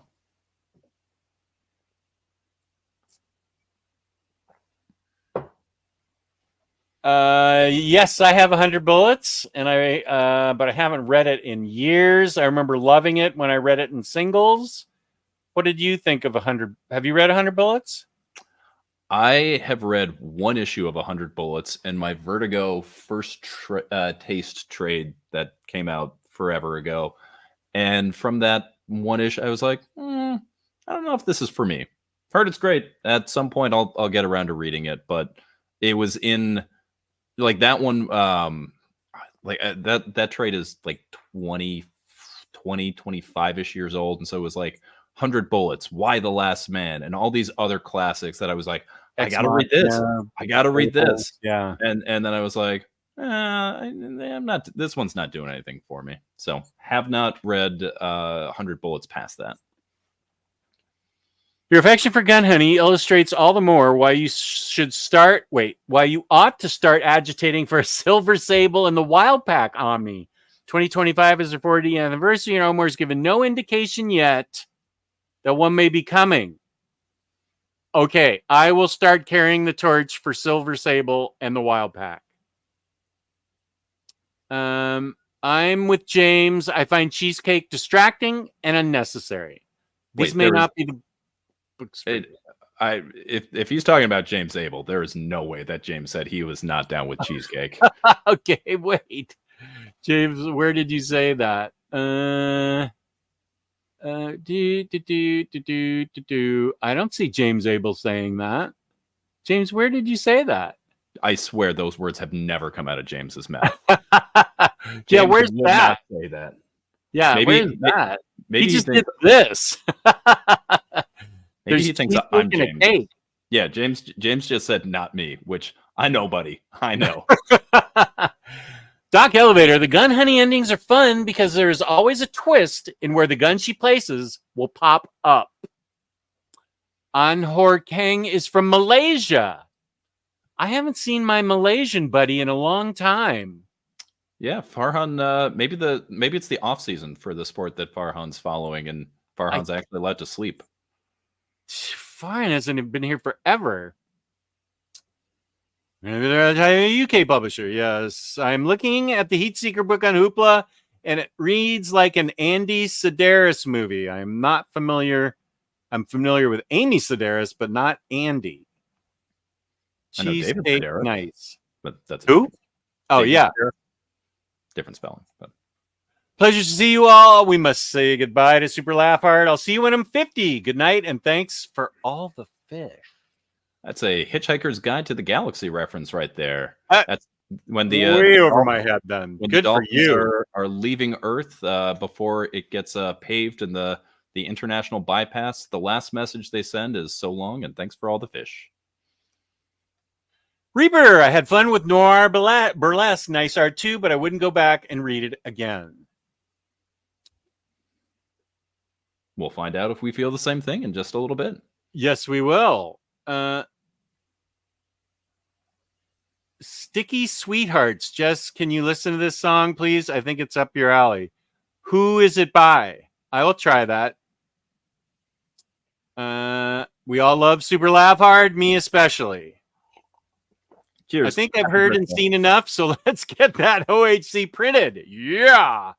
Oh, Booster, you're right. Maybe that could be. Have you read any of those James Bond books? Let's get through. Let's get through. I'm just asking if you've read any of them. I have not, but I'll read anything Warren Ellis does. Okay. For the record, every single James Bond book, I haven't read the last two. The Minister and I read every single one of them. Every single one of them, as Omnicat would say, is a banger. Didn't you guys review those for a Crime Corner? I feel like we don't need to do those. Did. For Crime we Corner. did People can just some go of back them, and yeah. read the ones that you've done. Sorry?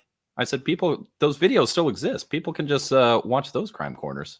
We got to do new ones. Okay, there's two new ones, but yeah, okay. Mm-hmm. Don't forget Elon's super chat. I believe I got to it. Yeah, it gets it. Kane was out of the room at the time. I feel like Night Fever didn't get as much love because it was a little too deep for some. I loved it, but it was a little dark.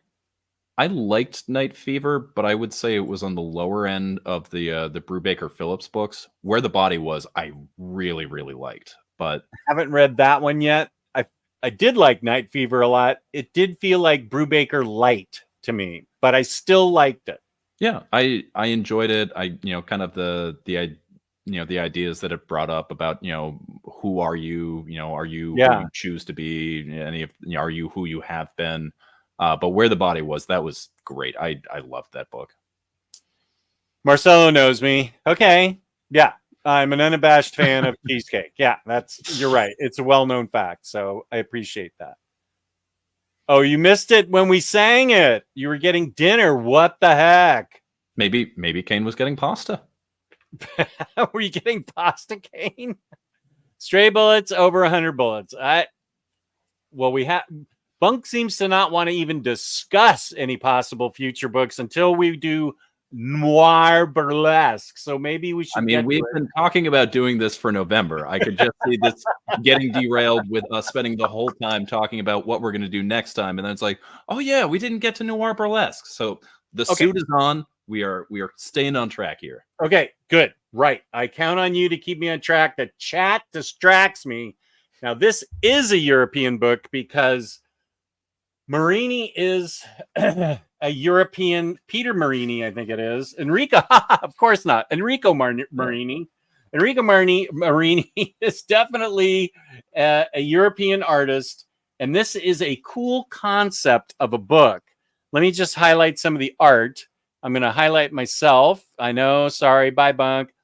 Because it's generally in black and white wash with highlights of red in it. She is Redhead, the main protagonist, Gunmall. Here's a little bit of red here. There's pages where we get a lot of red. The art is, in my opinion, fantabulous. Here's the main protagonist making out with the Gunmall, who is the girlfriend of the main bad guy in this, a crime syndicate boss. But a former flame of the main character. Right. Former flame.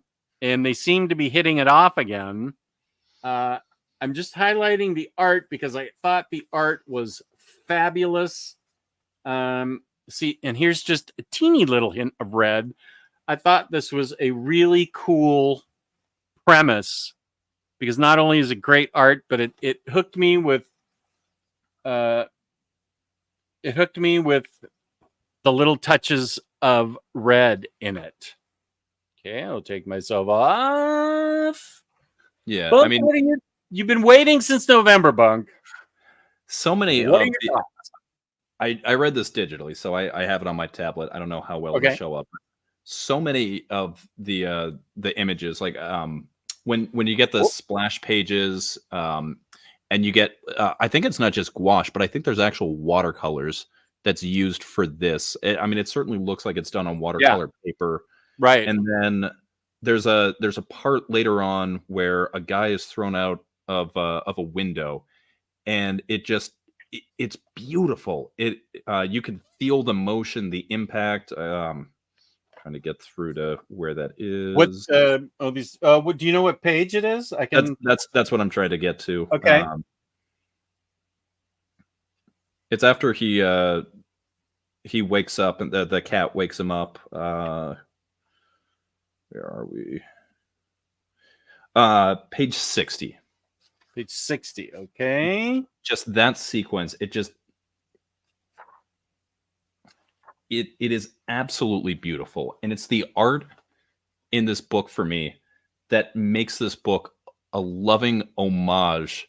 Yeah. Look at that. Look, you got that top panel where he's grabbing him. He's looking out. You have the beautiful city background as you get that crash and you see him suspended there. And we get that, skyscraper in the background and just that crash going down. We feel that impact into the car. I love that page. That is a crime noir page right there.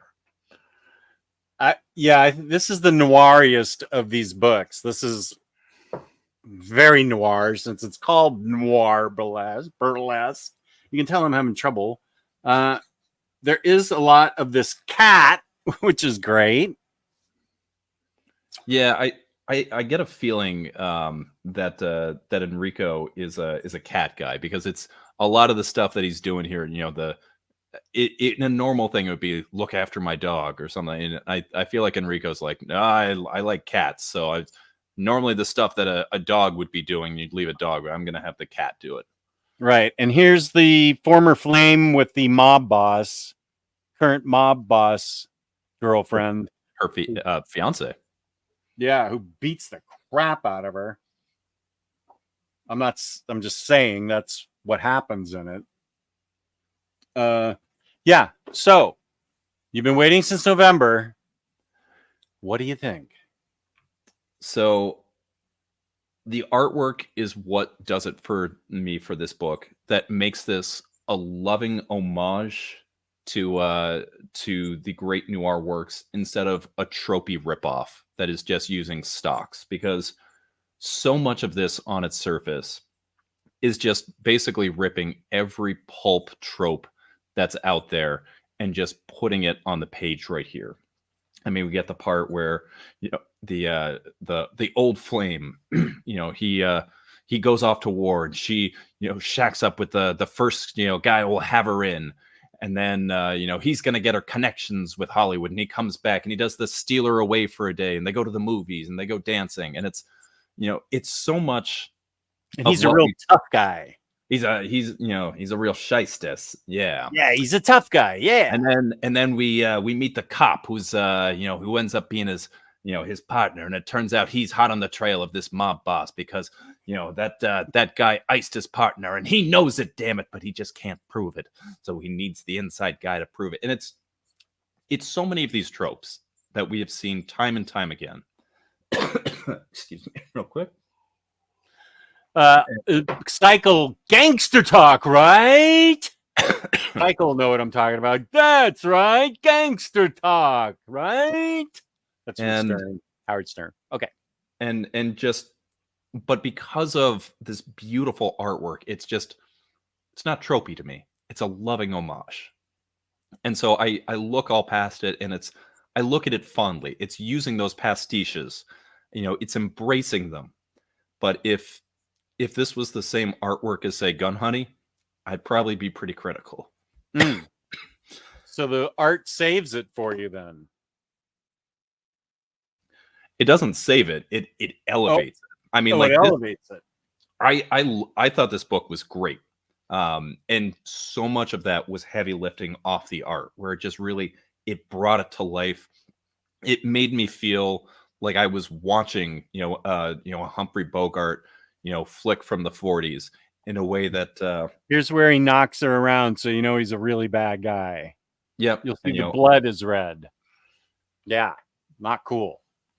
Yeah. So yeah, I thought this book was great, but it was, you know, if not for Enrico's art, which I thought was, you know, astounding, and just I'm also a sucker for watercolor. So if it had been lesser art, I would have been pretty critical about sort of the stories and everything.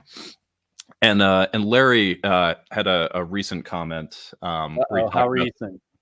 Pretty recent, where he said something along the lines about, you know, my comment about the tropes, about the henchmen having you know, some individual characteristics. Really, the only one that I got that from was Crazy Horse. I thought it was really funny that they had this huge Hungarian who basically was, you know, just, you know, pretending to be a Native American and right as a there, way yeah, to sort of indulge his you know, his proclivities, and all the while he is speaking Hungarian, and nobody knows Hungarian, so everyone's like, I don't know, maybe he's talking Indian. yeah. And it's just, it's very funny. Kind of gory, yeah, so. yeah, probably. Ah, sorry. Yeah, just because they're talking about scalped in the comments doesn't mean you need to show Yikes. Show that. But what I really liked was the twist with the painting. I thought that was interesting. Yeah, I mean, that was a fun, but also just, it's so, again, with just sort of like that general pacing, we get a build up, and then we get halfway through, and then it just sort of plops this completely different story on us, where it's like, you got to go get this mob boss for me, and it's like, but he's my dad, basically, and it's like, he is? Who's that guy? And it's just, you know, it drops all of this stuff in our lap, and it feels like two different stories that are kind of mashed together. Yeah, I agree with that. Yeah. You know, because of just this beautiful painted artwork, I'm like, cool, I want more stories. Give me more stories. And where if it wasn't like that, I'd be like, I'm kind of wondering about this, but like all of this just got introduced, and you're like, just go deal with that. So okay. Well, of course, I loved it. I love the art, and it makes me realize that I have not read, and I should read, Batman Dark Prince Charming. I think he did. So he wrote that, and for him to write a Batman book, I think was a big deal to people. And I didn't read it. And of course, European readers, whenever it was released 6 years ago, were bugging the heck out of me. You need to read Enrico Marini's Batman Dark Prince Charming. I'm like, yeah, I'll get to it. So I really, now that I've read a book by him, I don't know that I'm as familiar with noir tropes as you are. I did immediately click on the tough guy with the girlfriend and the mob boss wife. Mob boss fiance. That just did seem tropey, but I didn't mind it. I thought it was a cool setup. I love the twists and turns that it did, but there are some parts that I can't show. But I don't know. I really loved it. I didn't have I didn't have a problem with anything. I mean, it was very noiry, very the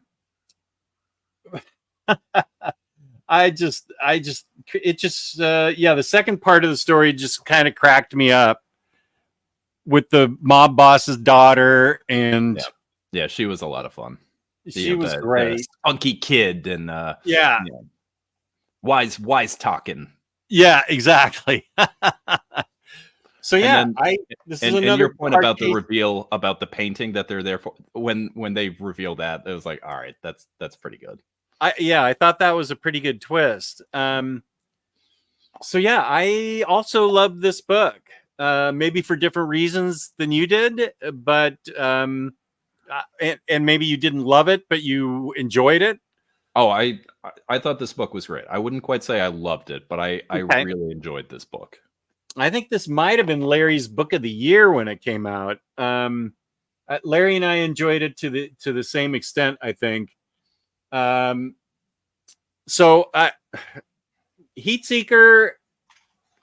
Gun Hunting Heatseeker, 5 out of 5 stars for me.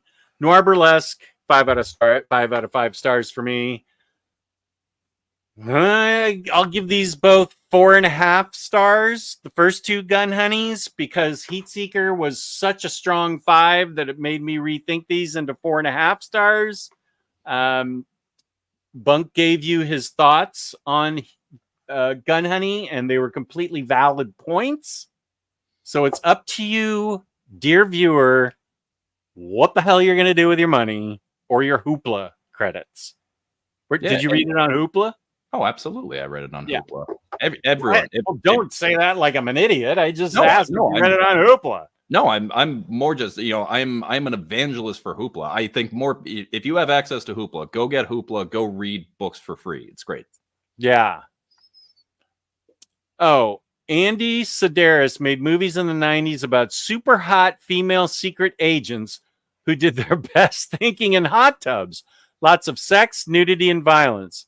I will be okay. Just a sec. I just need to check on my kids real quick. I'll be right. Okay, and I need to just write this down for science. Andy Sedaris. And where do you find these movies, Gary? Are they? Do I have to buy them? Would my friend have to buy them if he and or she were interested in them?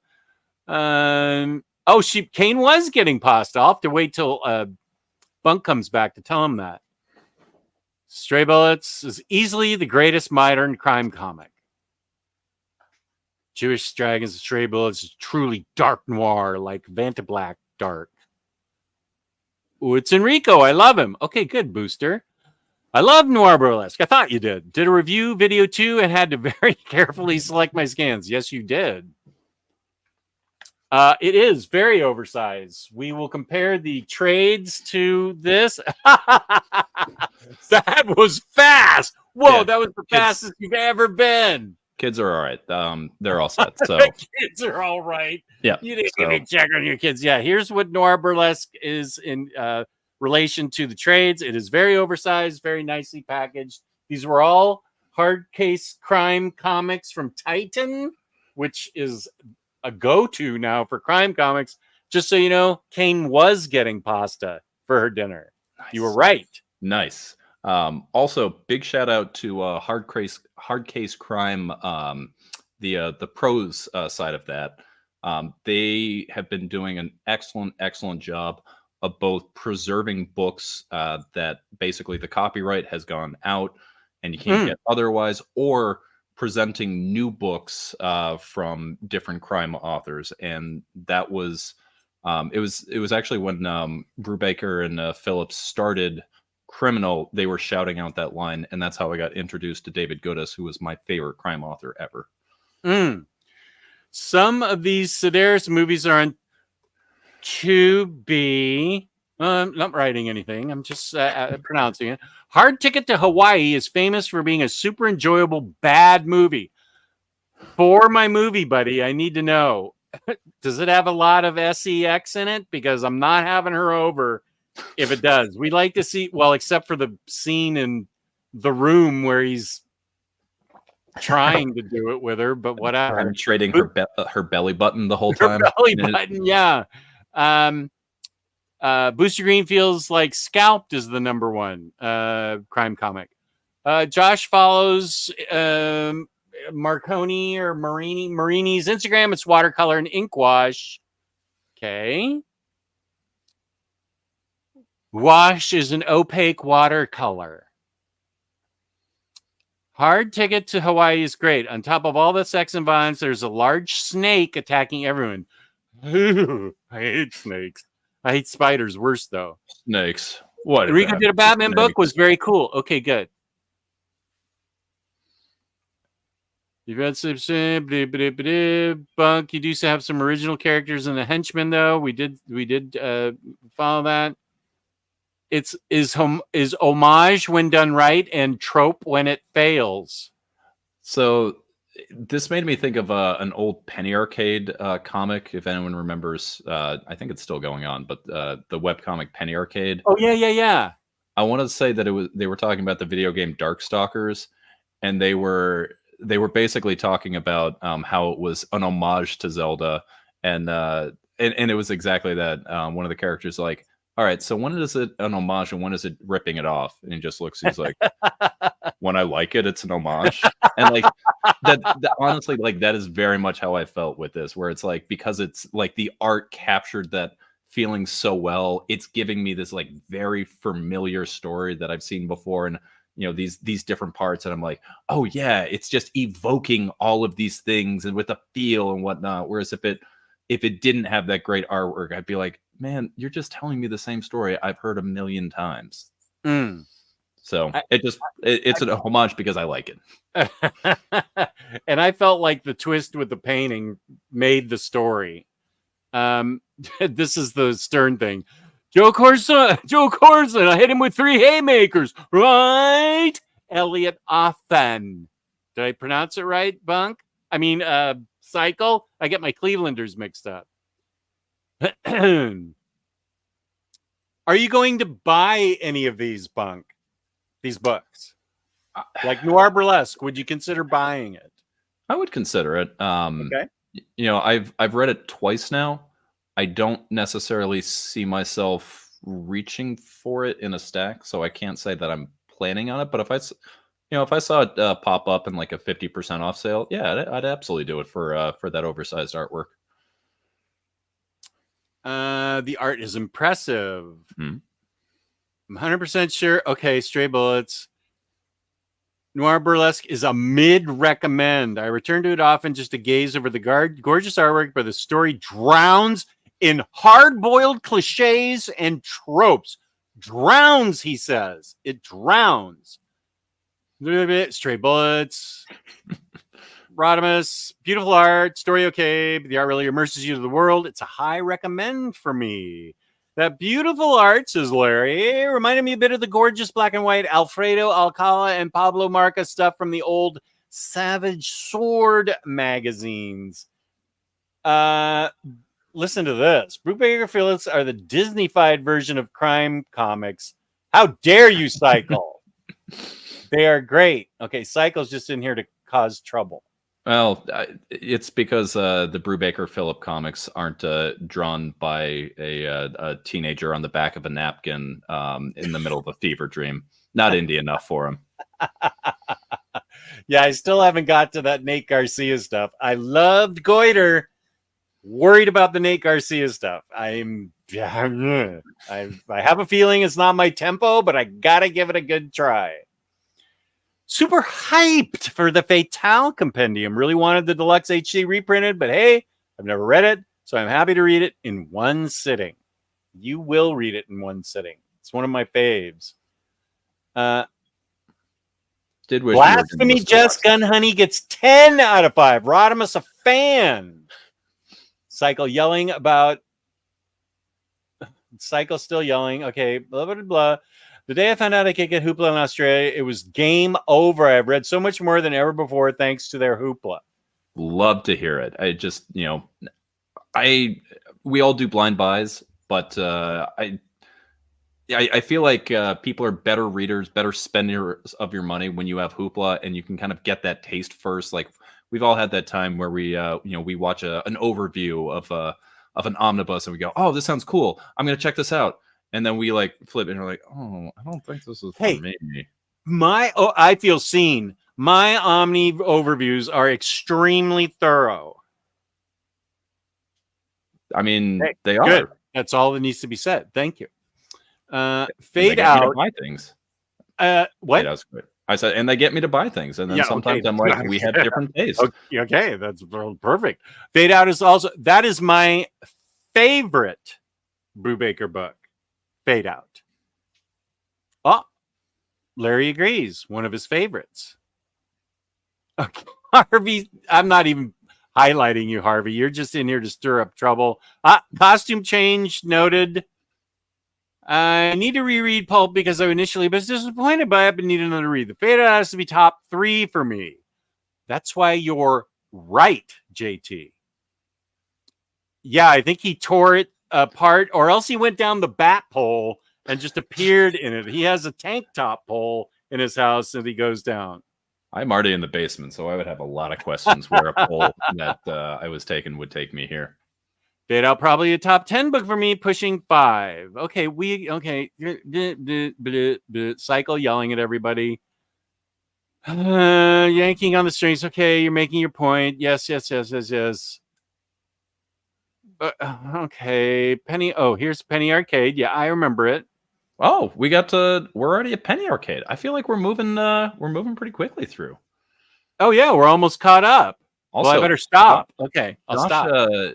Josh doing a poll from 2010 Penny Arcade, like that's some oh, is that the exact stuff? Is that the exact one? A new kind of I assume so. I mean, it would be weird that he would be linking a 2010 Penny Arcade strip if it wasn't the one I was referencing. And Larry says, Cycle, fair enough. I still like it. You maniac, which is I want to give a shout out to Cycle, who had the kindness last Saturday to DoorDash me a Dreamsicle Frosty from Wendy's at 10 o'clock at night. I had never had one. The first 45 minutes of the collected edition stream was all about ice cream. And then we cycled back. You circled back to the Dreamsicle at the very end. I had never tasted it. Cycle, he may be a maniac, but by golly, he's a generous maniac. He DoorDashed me one, and my wife and I gave her a few bites. I let her have a few bites because I'm that kind of guy, but I mostly ate it myself. And wow, it took all my superpowers mostly because it was leaving the house. I didn't want to do that. It took all my superpowers not to go to Wendy's and get that Frosty, like 8 of them. Those were amazing. Now, did you get fries with that to dunk in? Because that's the true test of how good a Frosty is. Now, I will say that I like doing that with the chocolate Frosty. I Mhm. feel like with the Dreamsicle, I didn't miss the French fries. It But would be a weird combo. Yeah, but I get it with the chocolate one. I love that chocolate Frosty. Eagle has me so flustered right now. Don't fall for it, Booster. He tries to fluster everyone. Don't fall for it. Just relax. He means well, even though he's yelling for some weird reason. I feel like Cycle was I thought he retired the whole yelling gimmick. No, what? No. Gimmick? This is how he talks. I don't know. I feel like he's been pretty well behaved when I've seen him on chats recently. Well, here he is talking in small letters. The other manga chat crew are next in line. I don't know what I assume he's talking about Omnibros. the manga chat crew. That's Thursday night. Are you sending them something? I have no hoopla, so I have to go to Read Comics Online if I want to check out a book before blind buying. Rodimus, I am boxing up your books tomorrow. They will be in the mail Monday. Your book.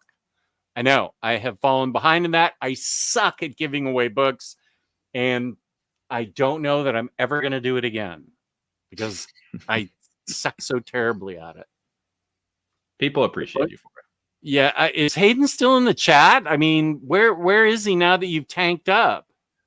We'll hear about this tomorrow. It's pretty late over there right now.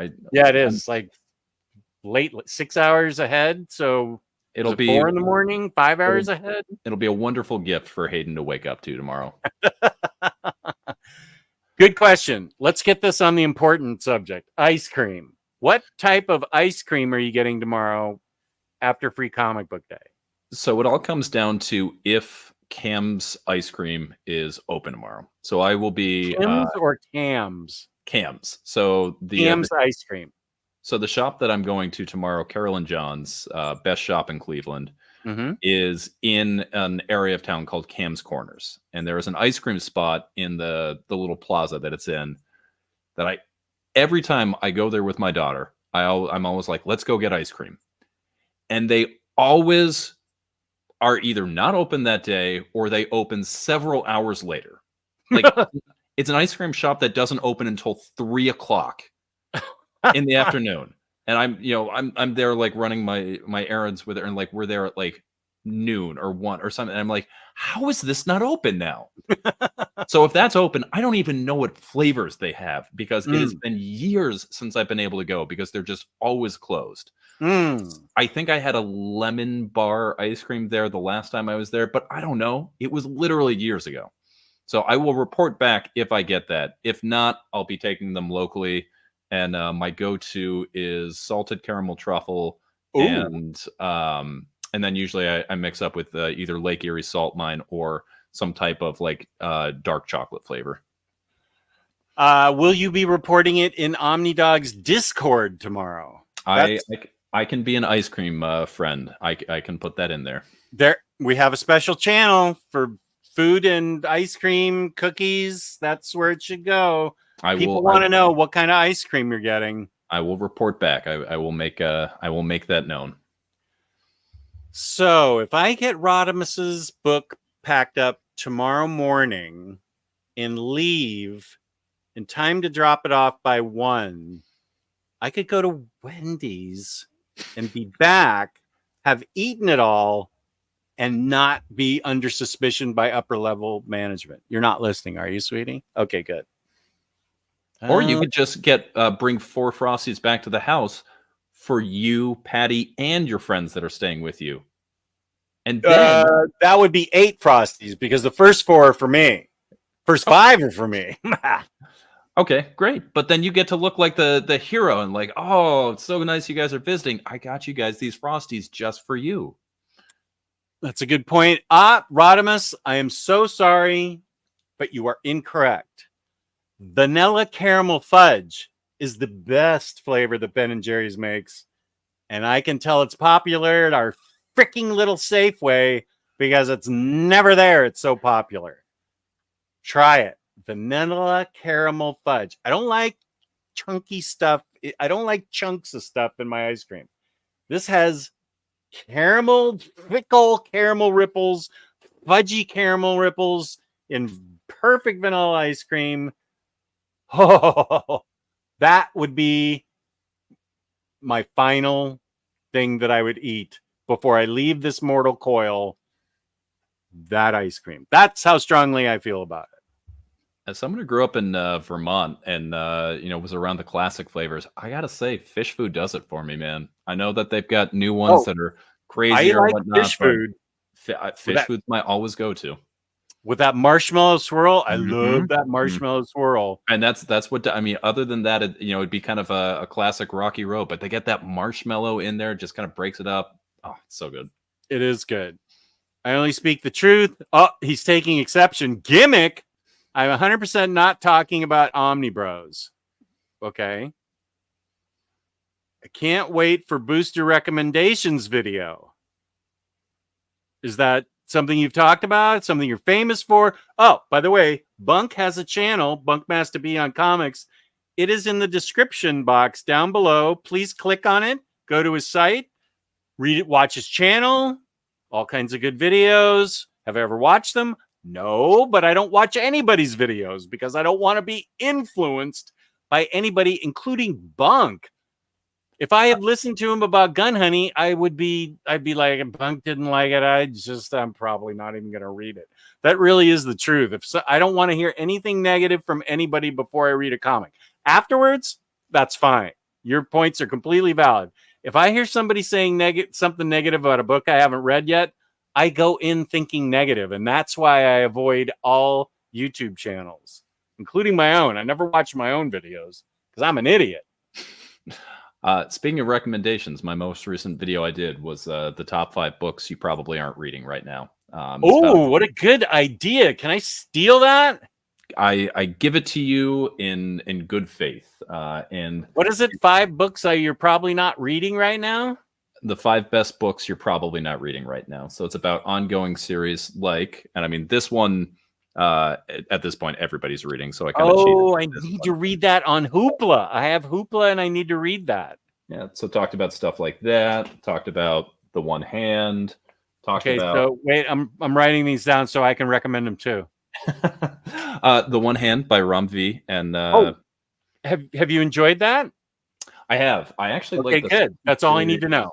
Good. Six Fingers a little bit more, but both are very good. What was the one you just brought up? So the Six Fingers is the sister series to One Hand. Oh. So it's a story about a serial killer who's reemerged, and the detective who put it away, who is going back for one last case. The One Hand tells the story about the detective investigating the serial killer. The Six Fingers is the story of the serial killer. Oh, what a good concept. Yeah. So you get, it's not, you can read either one and get a full story. You don't need to read both, but it's really cool if you're doing it. And honestly, I think Six Fingers is a little bit better. I enjoy it a little bit more. Now, as you realize, I only do collected editions. You are much more of a singles guy. It'll be a hardcover. It'll absolutely get a collected hardcover where it's going to be both of them together. It's going to be beautiful. It's going to be oversized. I might buy that too, even though I'm buying all of the issues. Can that happen without my buying the trades? Do you think I should wait for that hardcover in 2 years? I don't think they're going to be trades on this. If there is, it's going to be just the same thing, because I believe this series is only going 5 issues on each. So the whole thing is going to be 10 issues together. So they might do a trade of One Hand, a trade of Six Fingers, and then eventually a deluxe where they combine both of those. But okay. And in the trade, do you feel like there'll be 2 separate things, or will they intersperse issues? Will they map it interspersed? I would imagine to try and justify like both things coming out, that they would probably do a trade just of the One Hand, a trade just of the Six Fingers. So you would buy both of those if you wanted the whole story. And then after the fact, they'll do a deluxe hardcover of both of this series together where it's, 1, 1, 2, 2, 3, 3, so on and so forth. So they'll map it that way. Okay, I like that idea. But yeah, series is great. Now, Harvey, in lowercase letters, I highly doubt this. Harvey, is this you? I recommend Mitchell's. Are you a fan of Mitchell's ice cream? I am. I was just there on Sunday. We went to took the kids to the park and then the beach, and then we went to the Mitchell's over in West Park. And what did you have there? So there, I did a salted caramel with Giaga maple walnut, and it was awesome. Walnuts. Sorry, I don't like walnuts. Oh, I got that. I'm glad you do, though. The maple and caramel together, awesome combination. Oh, I agree with that. Larry had to leave us. Good night, Larry. Good night, Good Larry. to have you here. Tyler's still here, saying later, Larry. Oh, good. Ice cream talk. When you visit New Jersey, you have to visit the Bent Spoon in Princeton. Best ice cream, in my opinion. When I go to New Jersey, and it's possible I might in my lifetime, I'm going to tell you, Kane, and we're going to meet there and have ice cream together. What do you think of that? I think that's great. If you're Watch her asking go. me. Pass. I got some pasta to eat. I don't think. Yeah, you go there. Not so much me. Here's my Discord. Thank you, James. Where Bunk is a very much a presence there. Next place is Halo Pub, also in Princeton. They are a very local ice creamery establishment. Kane knows all the good places. I almost sent you an article about Crumble, Kane. I should still send it to you because they're now making smaller cookies instead of the ginormous cookies. And that's apparently a big deal that they're making smaller cookies. I have not visited Crumble, so I don't know. The words ice creamery just make me happy. Like creamery is just such a good word. And you put ice in front of it. Creamery could be a place they make cheese. It could be, you put ice there. It's a place they make ice cream. And it's just not like an ice cream factory, an ice creamery. Just sounds so nice. It does. It evokes like early America or something, churning out hand-cranked ice cream. I would have a Norman Rockwell painting that's posted on my wall of a good hearty ice creamery. Ice creamery. Yeah, we both agree that's the greatest word ever. Okay, here's Bunk. You also can go down below. I noticed that people have clicked on you 60 times before when I put up your link. So everybody click on it again. Get him over 100. Visit his site. Whatnot Bunkmaster B referral code. I don't even know what that is, but I like it. What am I getting over 100 on? What clicks to get to your site in my I put your Bitly link. That? Yeah. You can actually see how many people click on that. That's cool. Yeah, so far the one they click on the most is comic releases. Okay. That's the one that gets the most hits. I try to never open my YouTube under the hood stuff. I go there to upload videos, so I have no idea where to even look at that. But that's cool. Oh yeah, it's Bitly that tracks it. I never look at my analytics either. It's Bitly that tracks it. Oh, that's cool. Yeah, no, I never look at my analytics either. I would never. Jess, you said you were going to do a video about Booster Green books. I am. Those are, but I still haven't gotten Vigil in. I have Street Boy and Death Note or whatever it was, and Golden Age, Justice Society of America, and Stargirl. Here it is. Spirit. Okay, I have on order Spirit World and City. No, I have those already. I have Spirit World and City Boy. The only thing in that I don't have is Vigil, so I guess should start reading those. But I got to keep going on X-Men or I'm going to forget what I just read in Reign of X-Men. I will read those because they look really good. Is City Boy the Greg Pak series or is that Spirit World? I don't know. Right? I know they're Asian written books with an Asian influence, Asian comics by Asians, Asian comics by Asians. That's the cool thing. Yeah, and the premise of City Boy. Okay, it's Pac is on City Boy, which is awesome. But yeah, it's almost like a Manchester Black kind of situation where City Boy like has the powers of the city and sort of like draws everything from the city itself and has this kind of like deep rooted spiritual connection. I'm always into that kind of stuff. So like Jack Hawksmoor from The Authority. Yeah. Is that which one was Manchester? I can never remember. Yeah, if I said Manchester Black, whichever one like had the power of the city.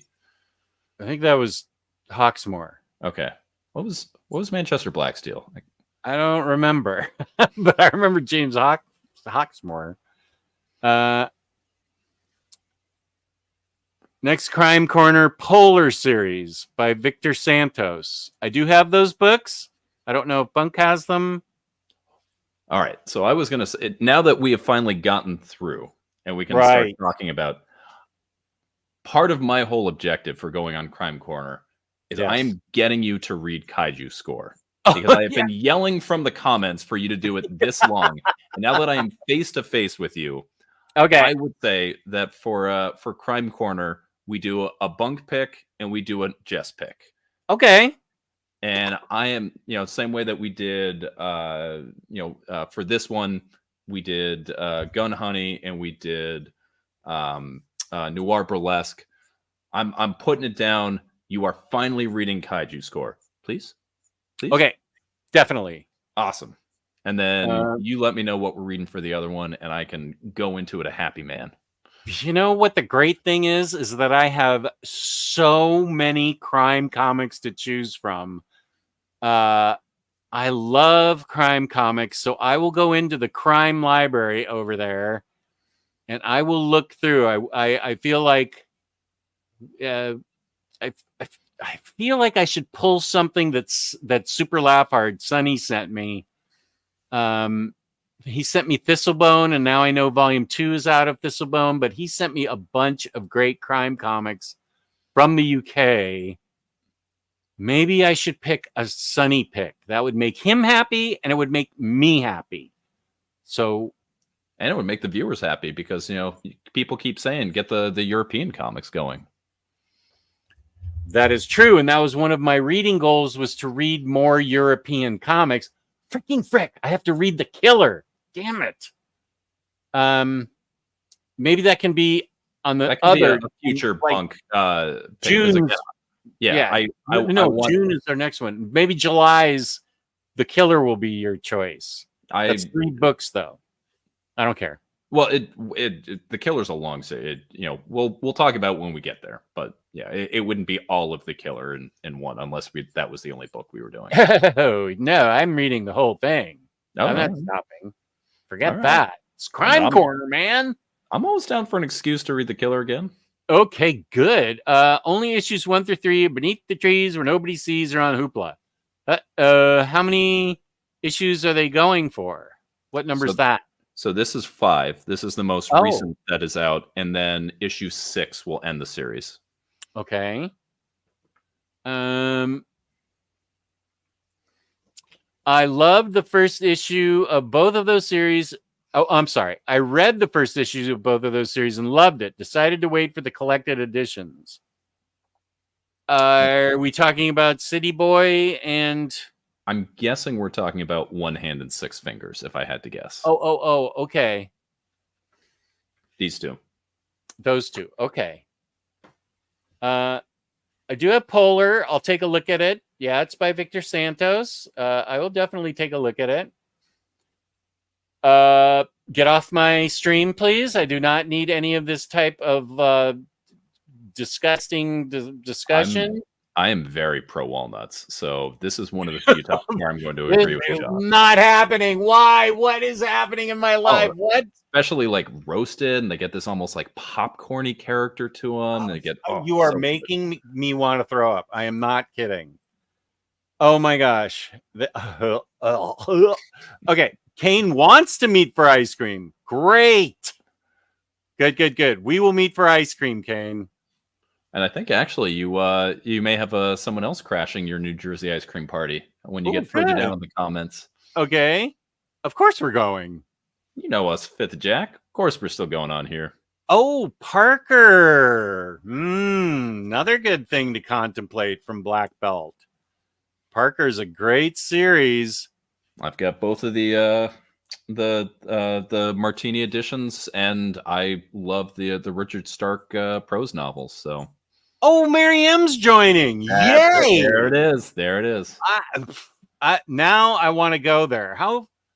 Okay, I wonder if the Bolt bus goes to New Jersey, because I would get on the Bolt bus just for ice cream. It's 4 hours to New York. Wonder if they bolt to New Jersey.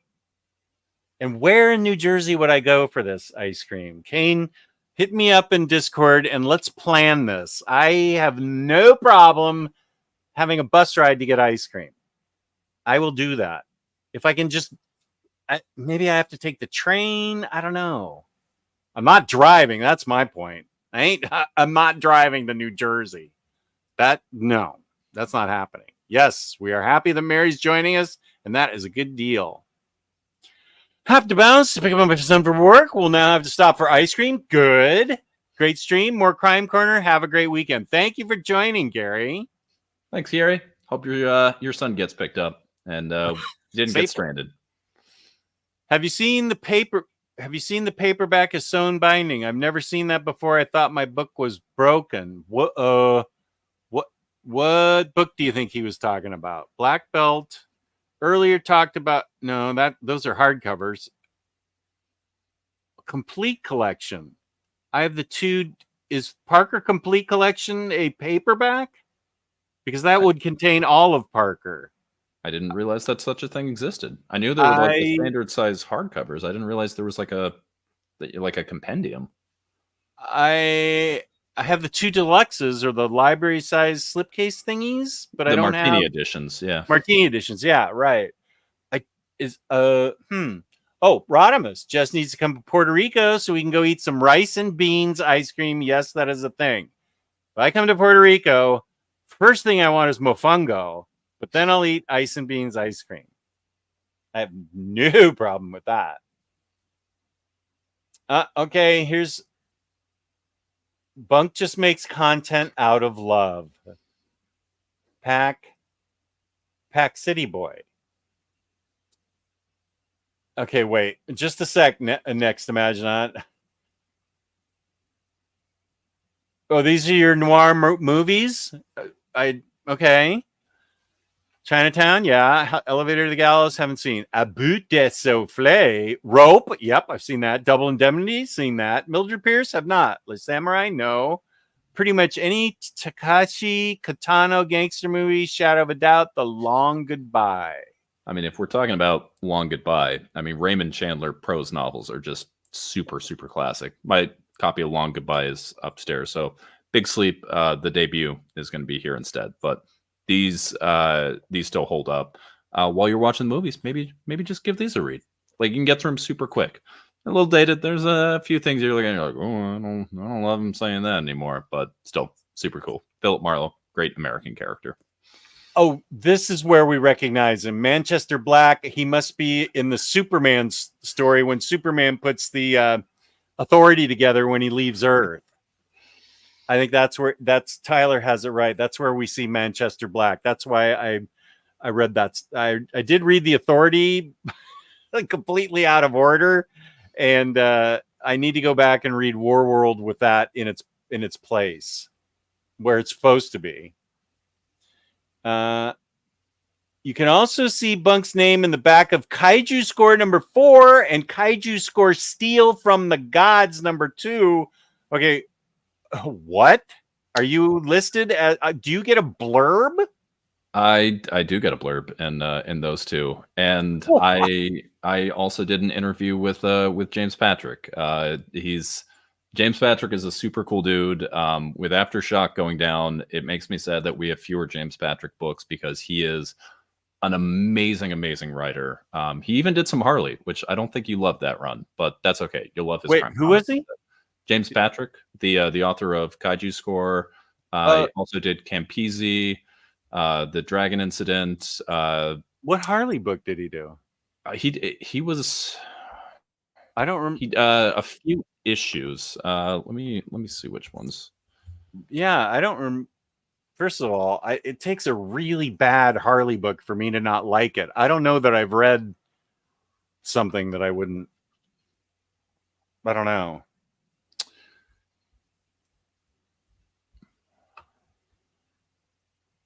I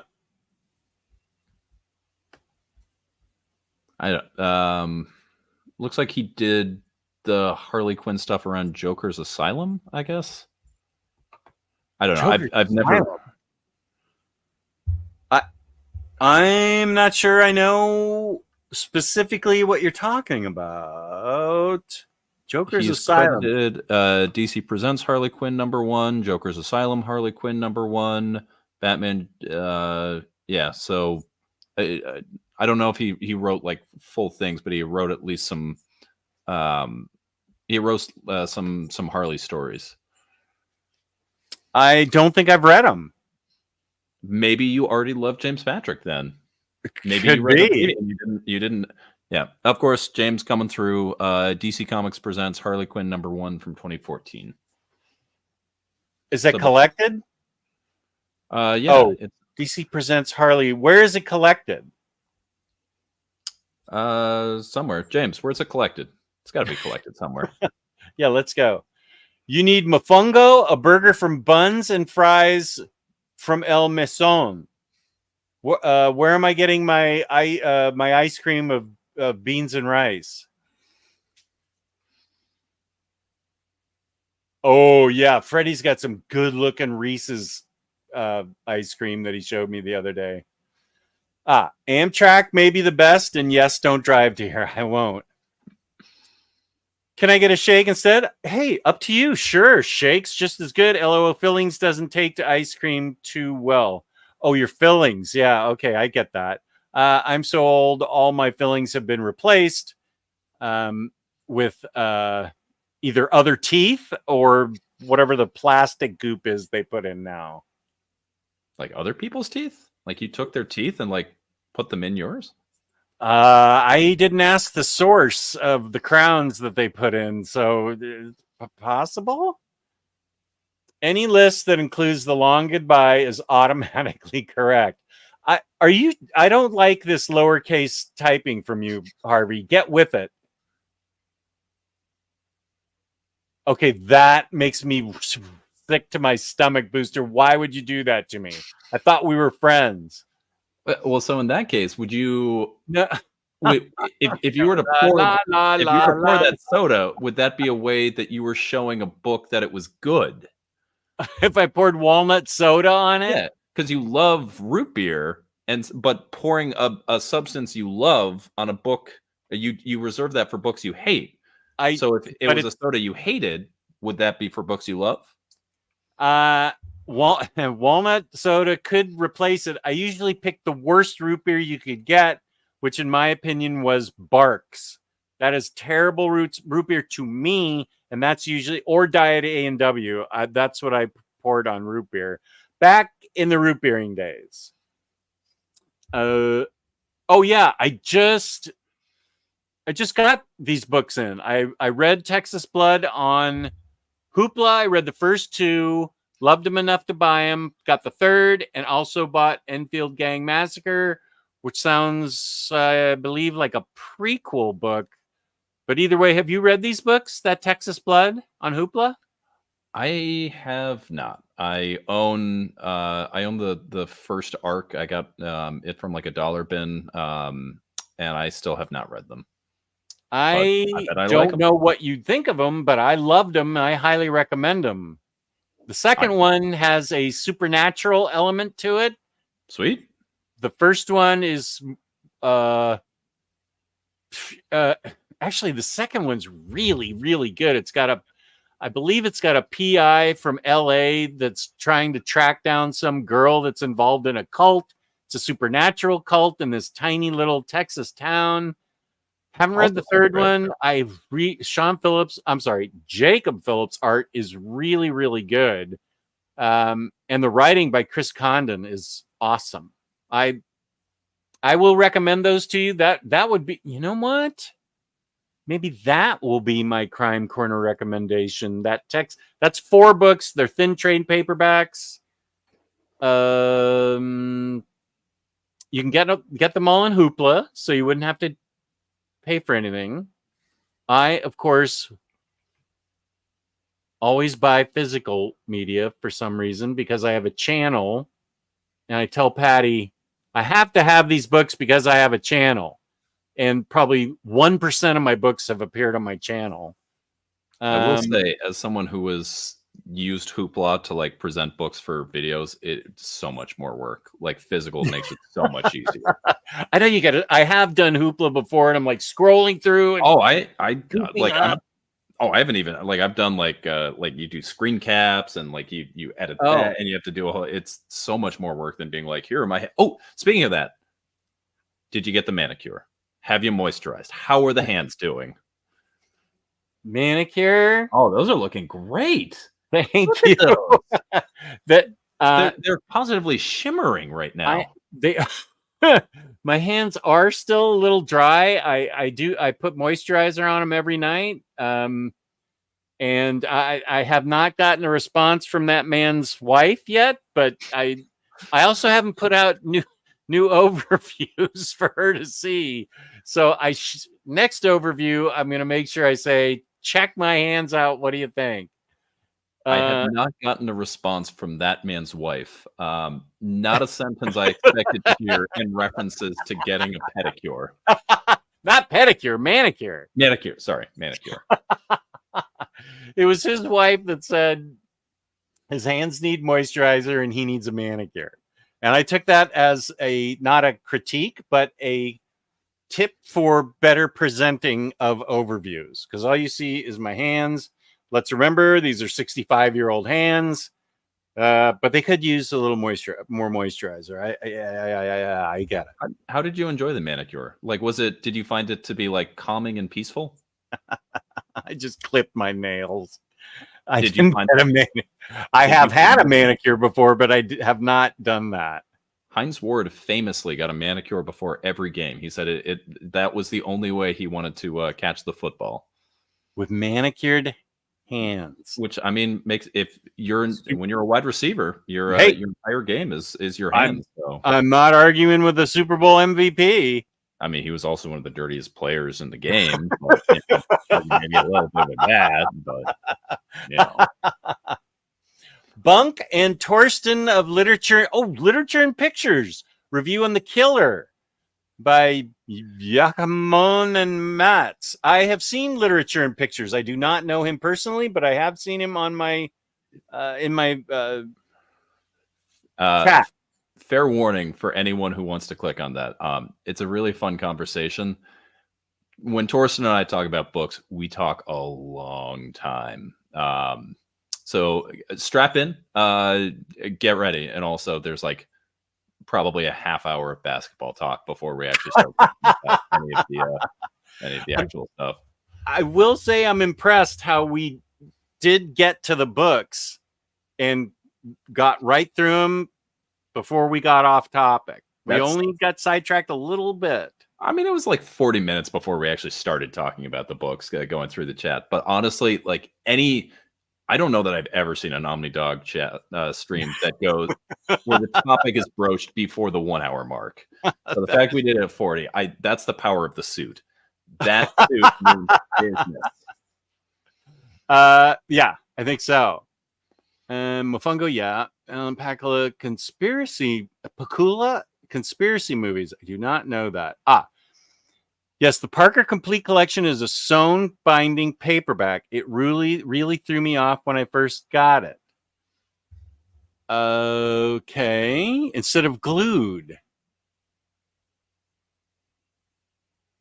Now he's yelling, thanks for the heads up. What's that about? Okay, James Patrick.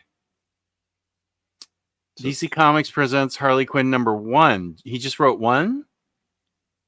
I assume it's just like a story. He wrote a few issues on Green Arrow, but as far as Harley, I guess I thought he had a run. But according his DC bio on DC.com just shows it as DC Comics presents Harley Quinn #1 and the Joker's Asylum Harley Quinn #1. Okay, wait. I will actually look at that for that on the DC app.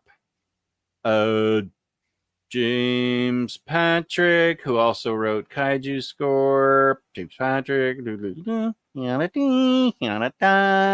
Comics presents.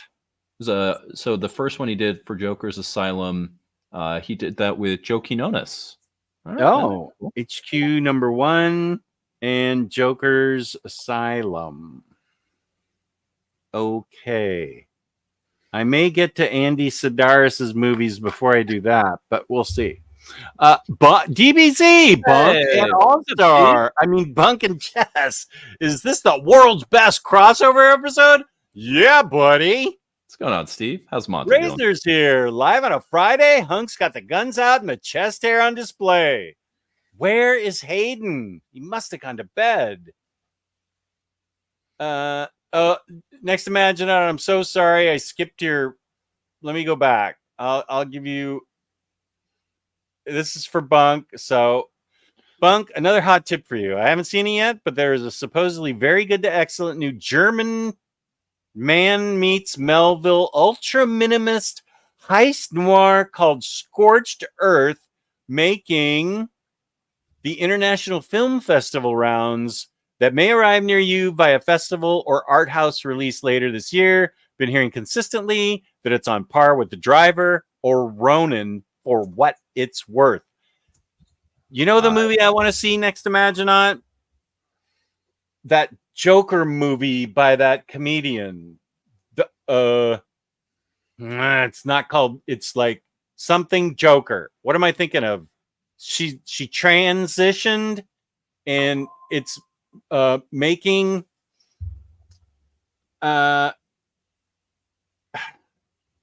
it's annihilating superhero comics. James says the People's Joker. Why would I not think James would know? Yeah, People's Joker. I need to see that. By Vera Drew. Throwing a recommendation, Bunk and Torsen, Walnut Soda. God damn you, Booster Green. Parker Complete Collection.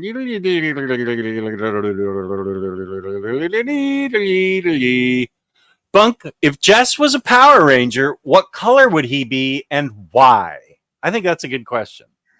So I actually, Steve, I'm going to throw this back to you. Jess, I'm sorry, you would not be a Power Ranger. You would be the Zordon figure of whatever it is. Your co-hosts are all your Rangers that gather around you, but you are the central figure that everybody comes around. You bring everybody in. Rangers, Rita's escaped. Recruit a team of teenagers with attitude. I mean, you're the one who sets everybody up doing their thing. Everybody comes here. You tell us, and remember, the power is yours. That's you. I love it. Beans ice cream. You'll need Rodimus recommendation. My fave place closed forever. Oh, that is sad. And my fave taco place temp shut down because of salmonella outbreak. That's a fair reason to shut down. I'd be cool with that. Call me Top Gun. Right on, man. Good to see you. What's up, Top Gun? What's going on, man? Yes, you did miss Gun Honey discussion. Underrated series. I got all the covers, including the special bagged cover. Wink, wink. I did not. I only bought the Adam Hughes covers. I understand the appeal of all the other covers, but I had to limit myself to just the Adam Hughes covers. Until they come out with the oversized hardcover where they print all of those covers in full size, and then you can get the effect of them in the cover gallery, right? You know me perfectly. Per DC's page about the James Patrick issue, this issue is reprinted in Batman Joker's Asylum Volume 2, Batman Harley Quinn, Harley Quinn, a celebration of 25 years. Oh, I have 30 years. The Maid of Mischief. I wonder if it's in that. There's a very couple of carefully. There are a couple of Mezco figures that are up in the air, and I can't easily move them. Tyler, is it in Harley Quinn Celebration of 30 years? It's it's certainly on the DC app. As you mentioned. That's true. Love Barks. Okay, you have zero taste. Yeah. Wow. Between Barks and Mug, I go Mug every day. I mean, that's not even like between those two. There is much better root beer. Between those two, you're telling me you're not. If you could only choose between Mug and Barks, I drink water. Can it? Not an option between those two. Yes, it is. If you forced me to, I guess I would drink Mug. That's right. Speaking of root beer, I have some in the fridge right over there, which I should go get. What are we talking? Spreckers, Frost Top? This is Hank's that was given to me as a birthday gift. So end of March, and it's been sitting in there. I drank 2 of them already.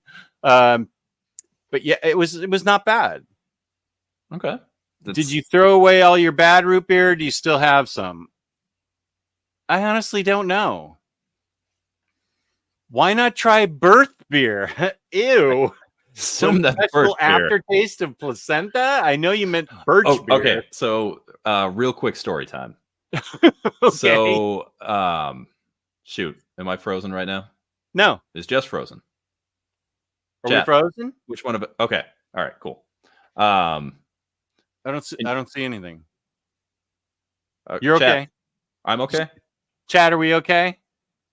Quick, somebody tell us, are we okay? No, we're not okay. No, oh, no. We're not okay? Oh no. Wait, but they heard you say you're not okay. Chat, right. Are we still around? Not Nobody frozen. Okay. Just all right, Punk's cool. eyes. Root beer is my walnuts booster. What the hell? So real quick on placentas. Wait a minute. You tell the placenta story while I go get the root beer. Go get your root beer. All right. I don't hear any placenta stories.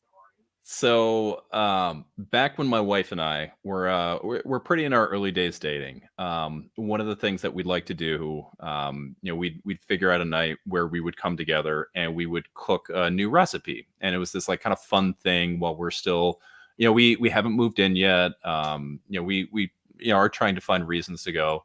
And my wife she was, my then girlfriend, now wife, sends me this recipe at one point, and she's like, "Hey, this looks like a good recipe. Maybe we should try it." And she sends me a recipe for a placenta pot roast. She took a quick peek and thought it said polenta, and so she thought it was going to be this cool polenta dish where it was like resembling a roast, and she like didn't read through it, and she just thought that sounded good. And me, who has just been dating her for a little point, like I see this woman send me a link to a recipe for a placenta pot roast, and I'm like, okay, I don't know if this is gonna keep going that much longer. If this woman is trying to get me to cook it, and then she's like, "Oh my god, I did not. I thought it was polenta." Where did she find that recipe? No idea. I have not asked, nor because this was when we were dating. She wasn't pregnant. We weren't like talking about having kids at that point. So I don't know how this came up in her mentions or anything like that. But yeah, it was. Now anytime polenta is on like the menu, we go somewhere. It's like, oh, this placenta sounds pretty good. Do you want to try some of that? And she just gives me this look like, it's been 10 years. Let it go. People's Joker. Hayden probably passed out when Bunk changed his outfit. Manga Chot is Simon Hansen, Josh Petter, and Nate Garcia's show. Oh, that's who he's selling. Sending Frosties to. Okay, cool. I mean, you got a Frosty before Nate Garcia. That's pretty sweet. That's actually a really good point. I am Cycle's main man. The Parker Complete Collection is really well made. Sweet. Now, where's the wait. I saw something. Hoopla doesn't. You did make it, Carl. You didn't make the main event, but we're still yapping to the captain. You can always go back and watch that other part. This is the important part. Okay, Texas Blood is a good one. Texas Blood is great. Did you get your new teeth from Dr. Danhausen? What's that joke? Okay, so I was going to make a comment about Danhausen, but I was like, you know what? No, we're not going to do a wrestling thing. So there's an indie wrestler, Danhausen, who his whole character is, what if Conan O'Brien was possessed by a demon, and he does a lot of talking like this, and one of his main things is he likes to cheat by pouring bags of teeth into his opponent's mouths, and the referee tries to call him out. But it's not really cheating because they already have teeth in their mouth. He's just putting more teeth into their mouth. So can't really be a disqualification.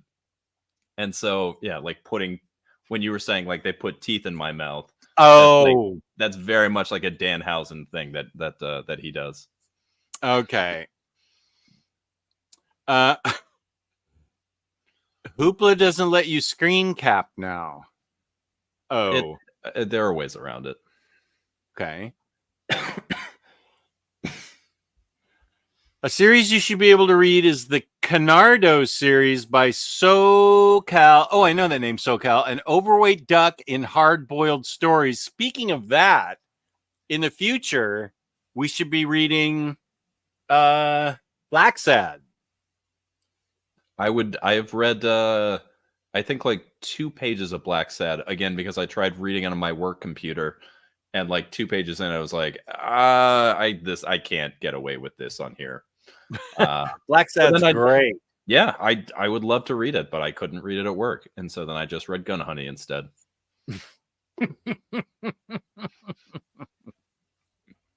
Hanks is A-okay. It's not the greatest, but it's also not the worst. I like it. I am drinking it.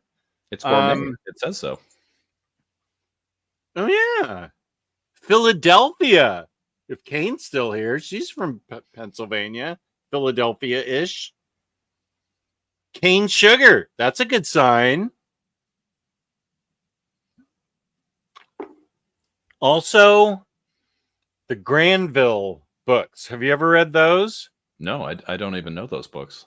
Those are also anthropomorphic, but they have people in them too. Wait, or am I getting it mixed up with Black Sad? Does Black Sad have people, or is it all anthropomorphic?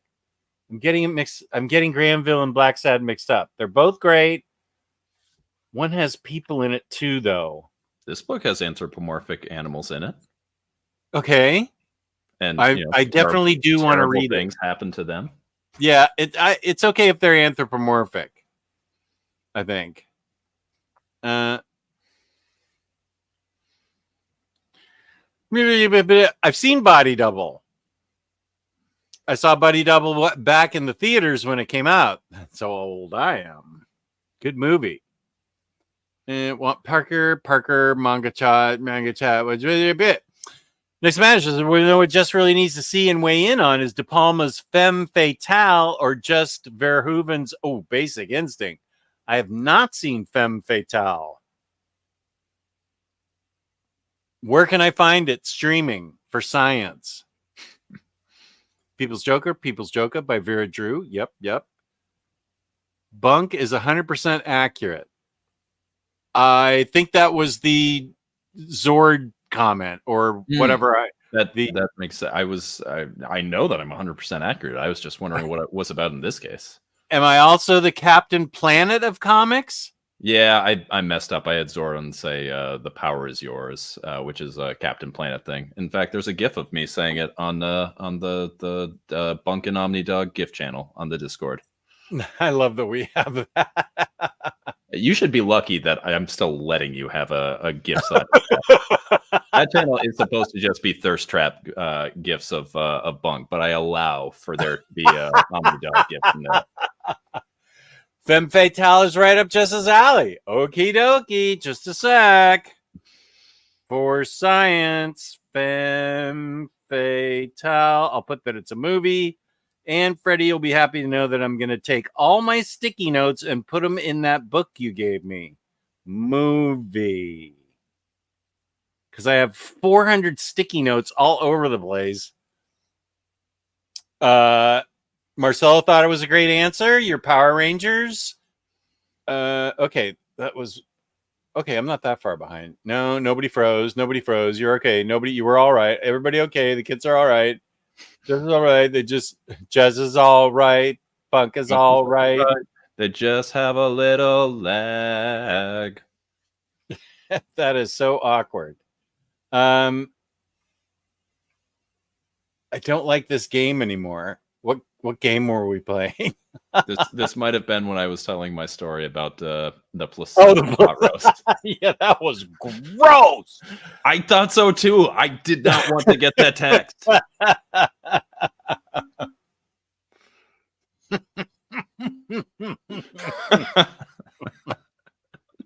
That's funny.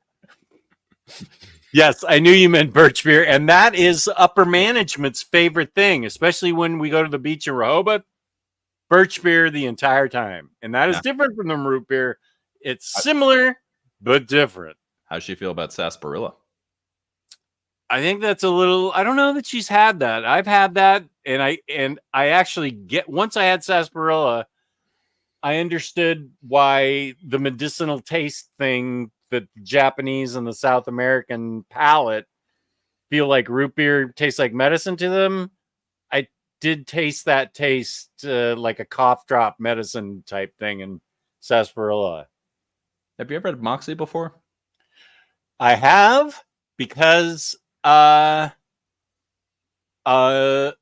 wife was awarded a 6-pack of it from her boss 25 years ago because he said she had Moxie and he found it and gave it to her.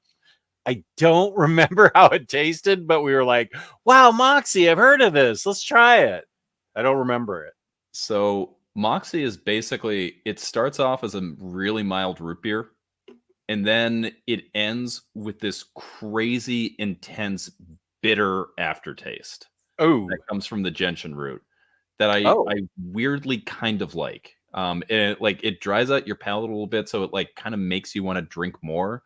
And it's this whole, it's almost like a sweet and sour kind of effect, where it's like you get the sweet up front and it's pleasant, and then you just get this kind of like burst of this like intense bitterness. And it doesn't taste great, but you want to keep drinking it, and after a while you kind of enjoy it. It's weird. It's a New England thing. Oh, Booster. Wow. Palmiotti and Amanda will be at my LCS tomorrow. That's pretty amazing.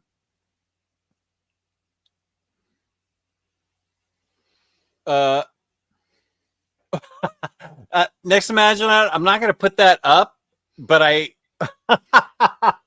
understand your reasoning at 10:40 for me to see it.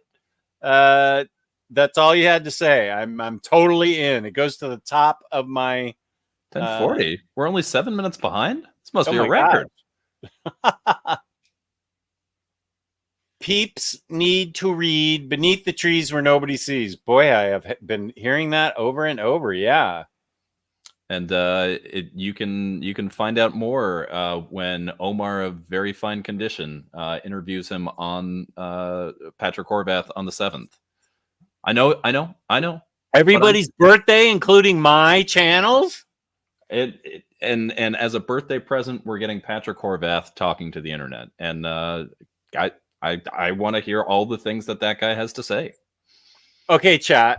Here's your assignment. When you listen to that interview, do 99-cent super chats that say, today is Omnidog's 7th anniversary, like throughout the whole chat.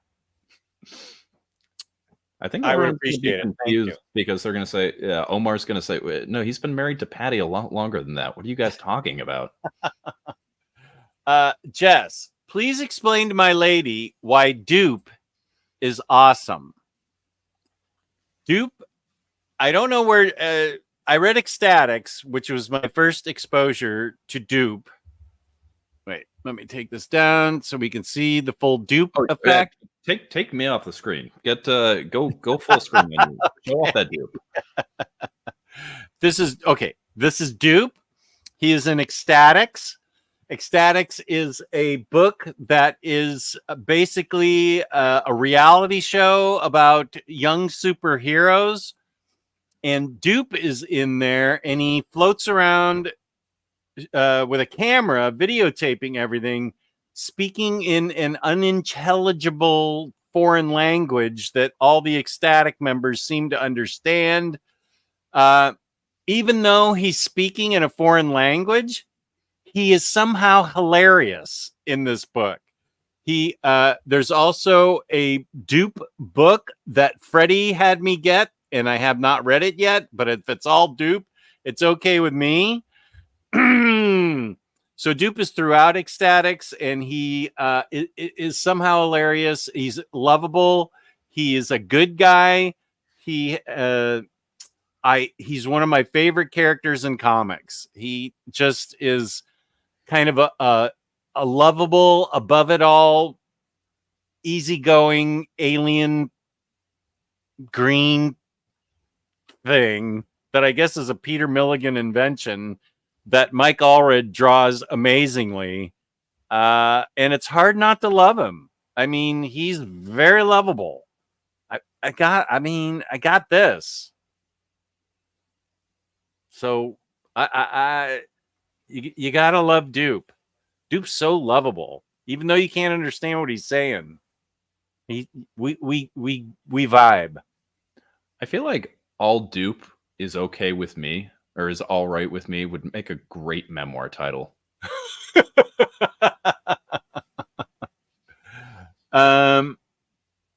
Black Sat is amazing. Come on, Bunk. Pennsylvania Dutch Birch Beer. There we go. No, we're not going to start talking about wrestling, Carl. Stop.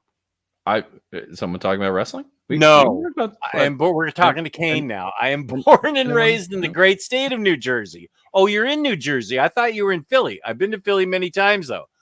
Okay, that's right. For some reason, I thought you were in Philly. Apologies. I just record on OBS. That was how I was able to use Hoopla with my video covering Do a Power Bomb. I know what OBS is. Sort of. It's a streaming platform from YouTube. I don't know. Good for you, Fifth of Jack. No people in Black Sat. Okay, so the people are in Granville. It's a mixture of anthropomorphic and people. And it's a crime book. Excuse me, this root beer's taking effect. I recently got Granville finally after Jess's recommendation. Yeah, Marcelo, there we go. Right on, baby. Tell me what you think of it. Oh, and still, here's literature and pictures. What's up, Torsten? We were just talking about you. You must have had your ears burning, as they say. Torsten has a lot more free time these days since his Golden State Warriors got burn. Yeah. And it's fine. The reason that we did that killer bet is every time my Celtics play his Golden State Warriors, we make a book bet where the loser has to send the winner a book, and then we talk about it for like 3 hours. And for whatever reason, the Golden State Warriors keep beating the Celtics. Only once have I received a book from him, and I have had to send him so many other books. They've been good for a long time, it seems. But even when they were bad, they inexplicably just beat them.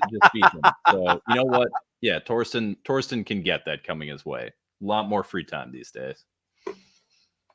What book will you get, or have you gotten it? So I will show you. Okay. Philly is a great place to visit when I am the passenger princess. Totally get it. I do not like driving anymore at all, to be honest with you. So Torsten sent me The Silver Cord. Whoa, what the heck book is this? That looks beautiful. Yeah, so it's a big old chonker. I think it's at least absolute size, and it's basically a sci-fi coming of age story. And it's got a lot of, just like these beautiful cosmic pictures that are going on. This is the first 2 books in that series. And yeah, so we get a lot of you can see I haven't stretched the spine yet, and you hear some cracking, but Yeah, that's okay. Wow, what a gorgeous book. yeah. So that was for the one time the Celtics won this season, and then previously the Warriors won. So I sent him my book of the year last year, 20th Century Men, and then Art Brut by W. Maxwell Prince and Martin Morazzo. So Art Brut, that's right. That's by wait. The same people that did Ice Cream Man? that's Same right. person?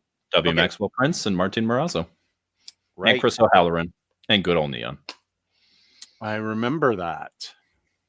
Oh, you want me to watch Femme Fatale for science? I'm going to. I've seen Angel Heart, as a matter of fact. I saw it in the theaters. You need an intern to help you organize those ideas. I seriously have 100 sticky notes that need to go into my book. No, you know what you need? You need a Rolodex. You need to put those sticky notes on a card in a Rolodex, and then that way you can kind of flip through and go through. I'm scrolling up in the chat and see my name. Now I have to rewind to rewatch, but then I'm behind on you reading this comment. Yeah. Black Sat is a must from Call Me Top Gun. The future of rock, his voice. That's right. That's true. We only the chat summoned you, I think. Call Me Top Gun, we just talked about this. Yeah, those He's were got it on hand. My recent video, the one hand and the 6 fingers, 2 sides telling the same story. Awesome. That is awesome. I definitely want to get it. And I will give us a 5-minute warning because it's getting late. Got to run and parent. Totally Hope cool. you all have a nice weekend and happy Facebook Day. Free comic book day. See you in the chats. Thanks for being here, Jewish Dragons. Later, Jewish Dragons. What interview? I don't know. Jewish Dragons was wait, what? No, I've gotten 99 cent. I've seen 99. Oh, 99 cent stickers. I feel like I've seen 99 cent. What did? Oh, Elon said it's £5. I don't know what that is in our money. Oh, Tyler's leaving. What? Okay, Tyler. Thanks for hanging in there, and you're awesome. Love Comic Craft. Have a great day and free comic book day weekday. Later, buddy. Thank you, Jess, for the explanation. Now, Bunk, explain why you and Jess are awesome. We vibe, man. We vibe. I feel like I don't need to explain anything. If you're still here 3 hours later, we did something that made you think we're entertaining, talking about comics. So you know what? You guys made that decision yourself. All Dupe is Just All Right with Me is a good Doobie Brothers song. There are several X characters that are totally lovable, like Herman Glob, Honey Badger, and Gold Balls. While they really, in House of X, Powers of X, the whole thing, they really upped his abilities. Bendis made him, was such a goofy character. I love Bendis's X-Men run. I know I'm practically an island on that one, but Hickman way up leveled him up. Tyler Smith said, "Good night, Tyler. Everybody loves Tyler." That's another show. Everybody loves Tyler. Yeah, I mean, yeah. OBS is like a more complicated but more versatile type of program as StreamYard. Okay, everybody's still saying goodbye to Tyler. No, OBS is its own streaming program. You guys use StreamYard instead of OBS. It does the similar things. Okay. Wrestling is better than basketball. I wouldn't go that far. They're both great in their own reason, but I've been watching a lot more NBA playoffs than I have wrestling these days. Okay, good, Kane. Thank you. Omnidog, okay, wait, there's a lot of big words in here. It should also be noted that Dupe is a Borgesian or Calvino-esque transtextual transdimensional mutant from a liminal reality and is sort of like Marvel's Mxyzptlk minus the god powers. I couldn't have said it better myself. I actually was almost going to make that exact same comment, but it just didn't come out of me right. That's a good one. Next Imaginaut.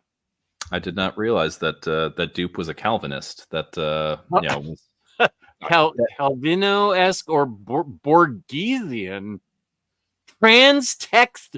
I almost said transsexual, transtextual, transdimensional, liminal reality. It just sounds like you're about to sing a Grease Lightning. Well, it could be transtextual, bump, transdimensional, bump, from a liminal reality. Oh, well, it is the mixed pistol minus the god powers. Dupe, yeah, dupe, yeah.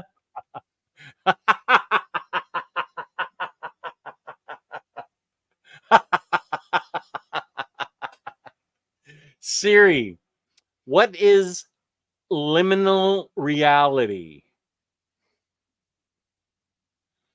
Liminal is an adjective that's used to describe things that exist at the threshold between one thing or another. Oh, I really dig liminal reality. That's cool. Thank you, Next Imaginaut. I love when I have to ask Siri to decipher and translate what Next Imaginaut has said to me. DBZ, don't forget the dupe almost bagged Kitty Pride. Wow. Oh, here's Kenny. What up, Kenny? He was talking about the big book you just had. Where did Torsten get that book? Is that I believe Torsten got this directly from the author. Now what about other books that are online from retailers, other online retailers? They may not have that book, but they probably have like Omnis, hardcovers, big books ready to order and at cheaper prices than a standard retailer like the big Bezos site might have. Well, what do you think? I can't speak for what other people would do, but I know me personally, if I was looking to buy the most premium collected editions at the best prices on the internet, well, I might just go to organicpricebooks.com. And while I was there, I might use the code Omnidog on orders of 3 or fewer books to save $2 off my order. And if I was going big and I was ordering 4 or more, well, I might just use the code OmnidogSit, where I would save 5% off my total order. 5%. And when we're talking about big old books with big price tags, even once they have been reduced, that 5% is a big deal. It is. That's what I do. And free shipping over $35 on your order? Are you kidding me? They're losing money by that. Have you been to the post office? Do you know what they charge? Yeah. For like a 20-pound box of books? Yeah. Mm-hmm. You get that for free. I mean, I don't understand how they're doing it, but while they are doing it before they go out of business, I'm going to organicpricebooks.com using those codes and stealing money right out of JP's pocket. I need to have James cut that so I can use it all the time. Thank you for that. And yes, I do use my own code for shipping 4 more books together. It saves like $20. I'm not just the president. I'm also a member. That's right. Mutant trickster mascot. Okay. I finished Art Brute today. I did finish Art Brute today. Nice. That's a weird one, and I'm super excited to hear where, because you might have hated it, and that'd be fair. You might love it. That would also be fair. I love it, but I'm curious to see what you think. Oh, first he's accusing you of lies. I lost twice and you won thrice. You just keep sending more books. Yeah, I mean, maybe I did happen to, get something where we talked about a grand German opera for like 3 hours, so that may have happened, but it just feels like I always lose.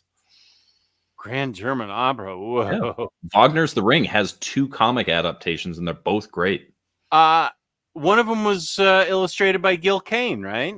Yep, that was Gil Kane and Roy Thomas worked together on that one, and that's the one that he sent me. And then we did the P. Craig Russell one. Oh yeah, both of them are excellent.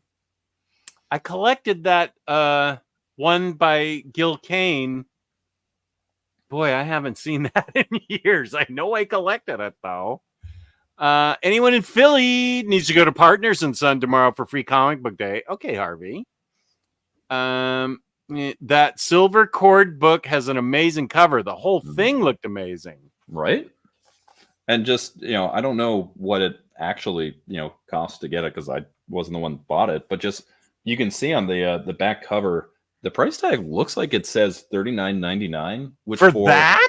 I'm saying, look at this. Like it's 2 books. It's that thick. It's this humongous. It's got a fold out that you can see right here.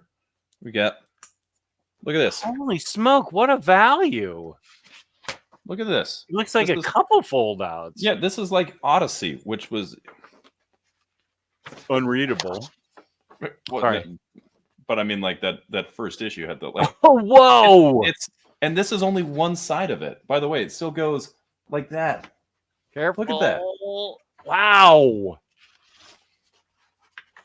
So okay, yeah. I might watch your review of that if you do a review of that. I would be interested in what you think of that book.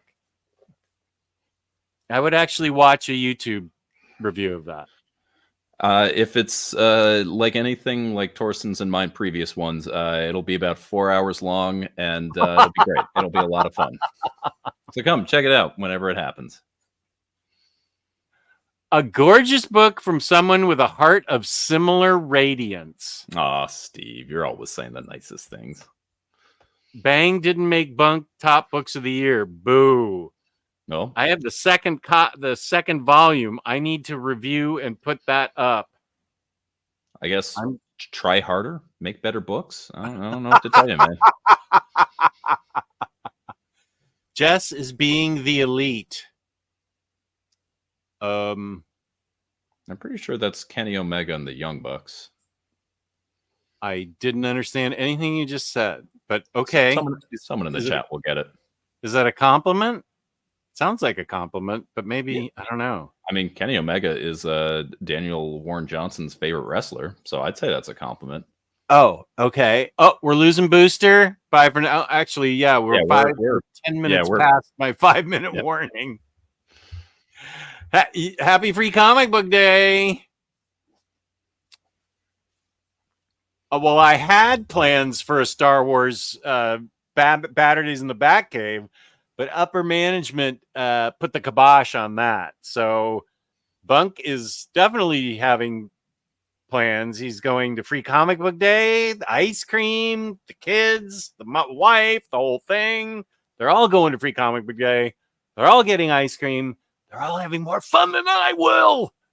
But you have friends coming to stay with you. That's fun. Is it though? That's gonna be fun. You'll get to eat pasta. It'll be great. Bunk, have you decided on a YouTube handle for the missus since Bunk Mistress doesn't fit? Bunk, I like Bunk Mistress. I mean, I defer to her. That's my wife, not a mistress. If there was a Bunk Mistress, we would not talk about her. And if my wife heard herself being referred to as Bunk Mistress, she would not appreciate that. Okay. I mean, Mrs. Bunk is usually just what we go with. What about the Bunk Mistress General? I'll run all of these by her, and I will report back her feelings on all of these. Josh, because Bang is everyone's top book. Bunk Lightning. That's a clip. James B. Clipping. It's available on Amazon. Okay. We'll cut it tomorrow. Okay. A paint. Omnidog. Borges pronounced Borges. Okay, thank you. Appreciate that. That's back to the Borgesian description of dupe. Here we go. Silver Cord HC by Kevin Kelly. Tell him Torsten sent you. I'm going to wait for my 4-hour interview. For those interested, The Inkle is the book of the month choice. Highly recommend. Where is this book of the month club? Are you promoting some other Discord in here? There's a chance that Steve's doing that. I legit just finished Spider-Man 2099 Volume 1. Now to let my thoughts settle. I have never read any of that, so I'd be curious to hear your thoughts. And you can check him out when he posts them on his channel, A Fifth of Jack Gaming. Bunk's reviews are gold. Bunk needs to do more Crime Corner. He just got banned here. Well, banned here in your house? Oh, I think he's saying because he's a mod, he's banning me because he needs to try harder and make better books. Bunk needs to do more Crime Corner. Got it. JT, it's been great having you here. Later, mate. Do you actually get to meet Bluey tomorrow? I do. Bluey is coming to my local comic shop. I saw gotta watch that. Man, I hear from every adult that it is just the most wonderful show. It is legitimately like one of, if not my favorite shows on television right now. Is it on Disney? It's on Disney Plus. Yeah. Okay. We every single night as part of our bedtime routine, we watch 2 Blueys and we rotate who gets to pick, and it is like one of the highlights of my day. I have seen. Is this you and the Bunk Mistress? Oh, it's the whole family. So it's we use that as our wind down show. It's because everyone's all hyped up. We're usually running around. We're doing things, and it's just such a wonderful, pleasant show. We do 2 Blueys that helps everyone kind of settle down, and then we go up for brush teeth and rocking and reading and singing and all of that. It's a good way to. And then you do that with the kids too. Okay. Looking forward to watching your DC Black Label Books video when I get the chance, Jess. Thank you. Now, for your information, it's been brought to my attention that I left a few out. Those ones that I left out were on purpose. I was not spending money on them. So if you don't see certain books there, I do my top 13. There's Bunk's number 1. It's also been brought to your attention that you may have misrated this particular book. Yeah. But, still a good video.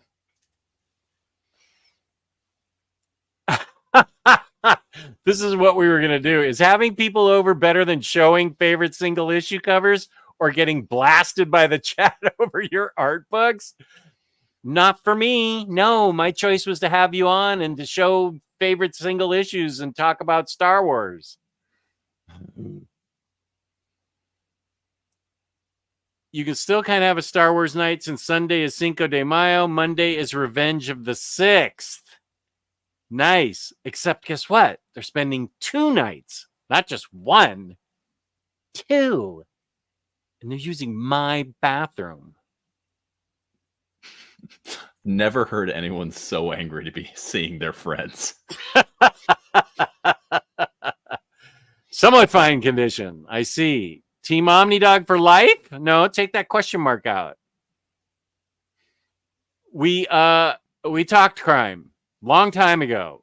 Now we're trying to get off the air. I think he's saying, shouldn't there be some crimes? Like we should, on air, go ahead and commit some crimes. If you want a crime, I can tell you I don't have a permit for these guns. And with that, I've been Bunkmaster B. You all have been amazing. And I'll catch you next Crime Corner. That sounds like the perfect exit. Thank you, everyone, for watching. We appreciate it. Crime Corner will be on again. Hopefully, we'll make this a regular thing. And I think we chose our books for the next Crime Corner. What did you choose for me? What was your choice? We're doing Kaiju Score, and Kaiju Score is 4-ish, so it's Kaiju Score and Kaiju Score Steal from the Gods. That Steal from the Gods. Okay, so is that 2 books? It's 2 series that are part of the same thing. Yeah. Is it all collected in one, or No, it would have been if Aftershock didn't go under. so? Where am I? Am I buying 2 books, or am I just buying one? It should be on Hoopla. I would think it's on Hoopla. Oh, If it's not, we'll just do the first volume. okay. And I'm choosing that Texas Blood quadruple thing. And how much are we doing the first arc on that, or how much that Texas Blood are we bleeding? Whole thing. Whole thing. All right. Start reading now. All right. Jess, you definitely saved yourself some cash. I'm not kidding. Somebody did pick Batman Damned as their number 1, and I said, I'm glad you love it. Under Heist by David. Okay, Cycle. Lapham or Lapham? Didn't we end the stream? I feel like we ended the stream, and now you're unending it to go back. Well, for I see that. Oh, okay. Here we go. Maze Extreme. Have a good night, everyone. And see you all next time. Thank you, Kane. Thank you, James. Thank you, DBZ. Thank you, Freddie. And of course, Cycles in here as well as his other thing. Okay, that's enough. What is going on? Good heavens. Okay, now we're going to end the stream. We love you. Peace and love. Thank you so much for watching. You guys have been great. Bunk has been great. Please go to his channel. It's down here in the description. Click it. Give him more clicks. And yeah, give him all the clicks. And thank you all so much for watching. Appreciate it, of course. And peace and love. Peace and love. I will play us out with my theme song. And we will go out.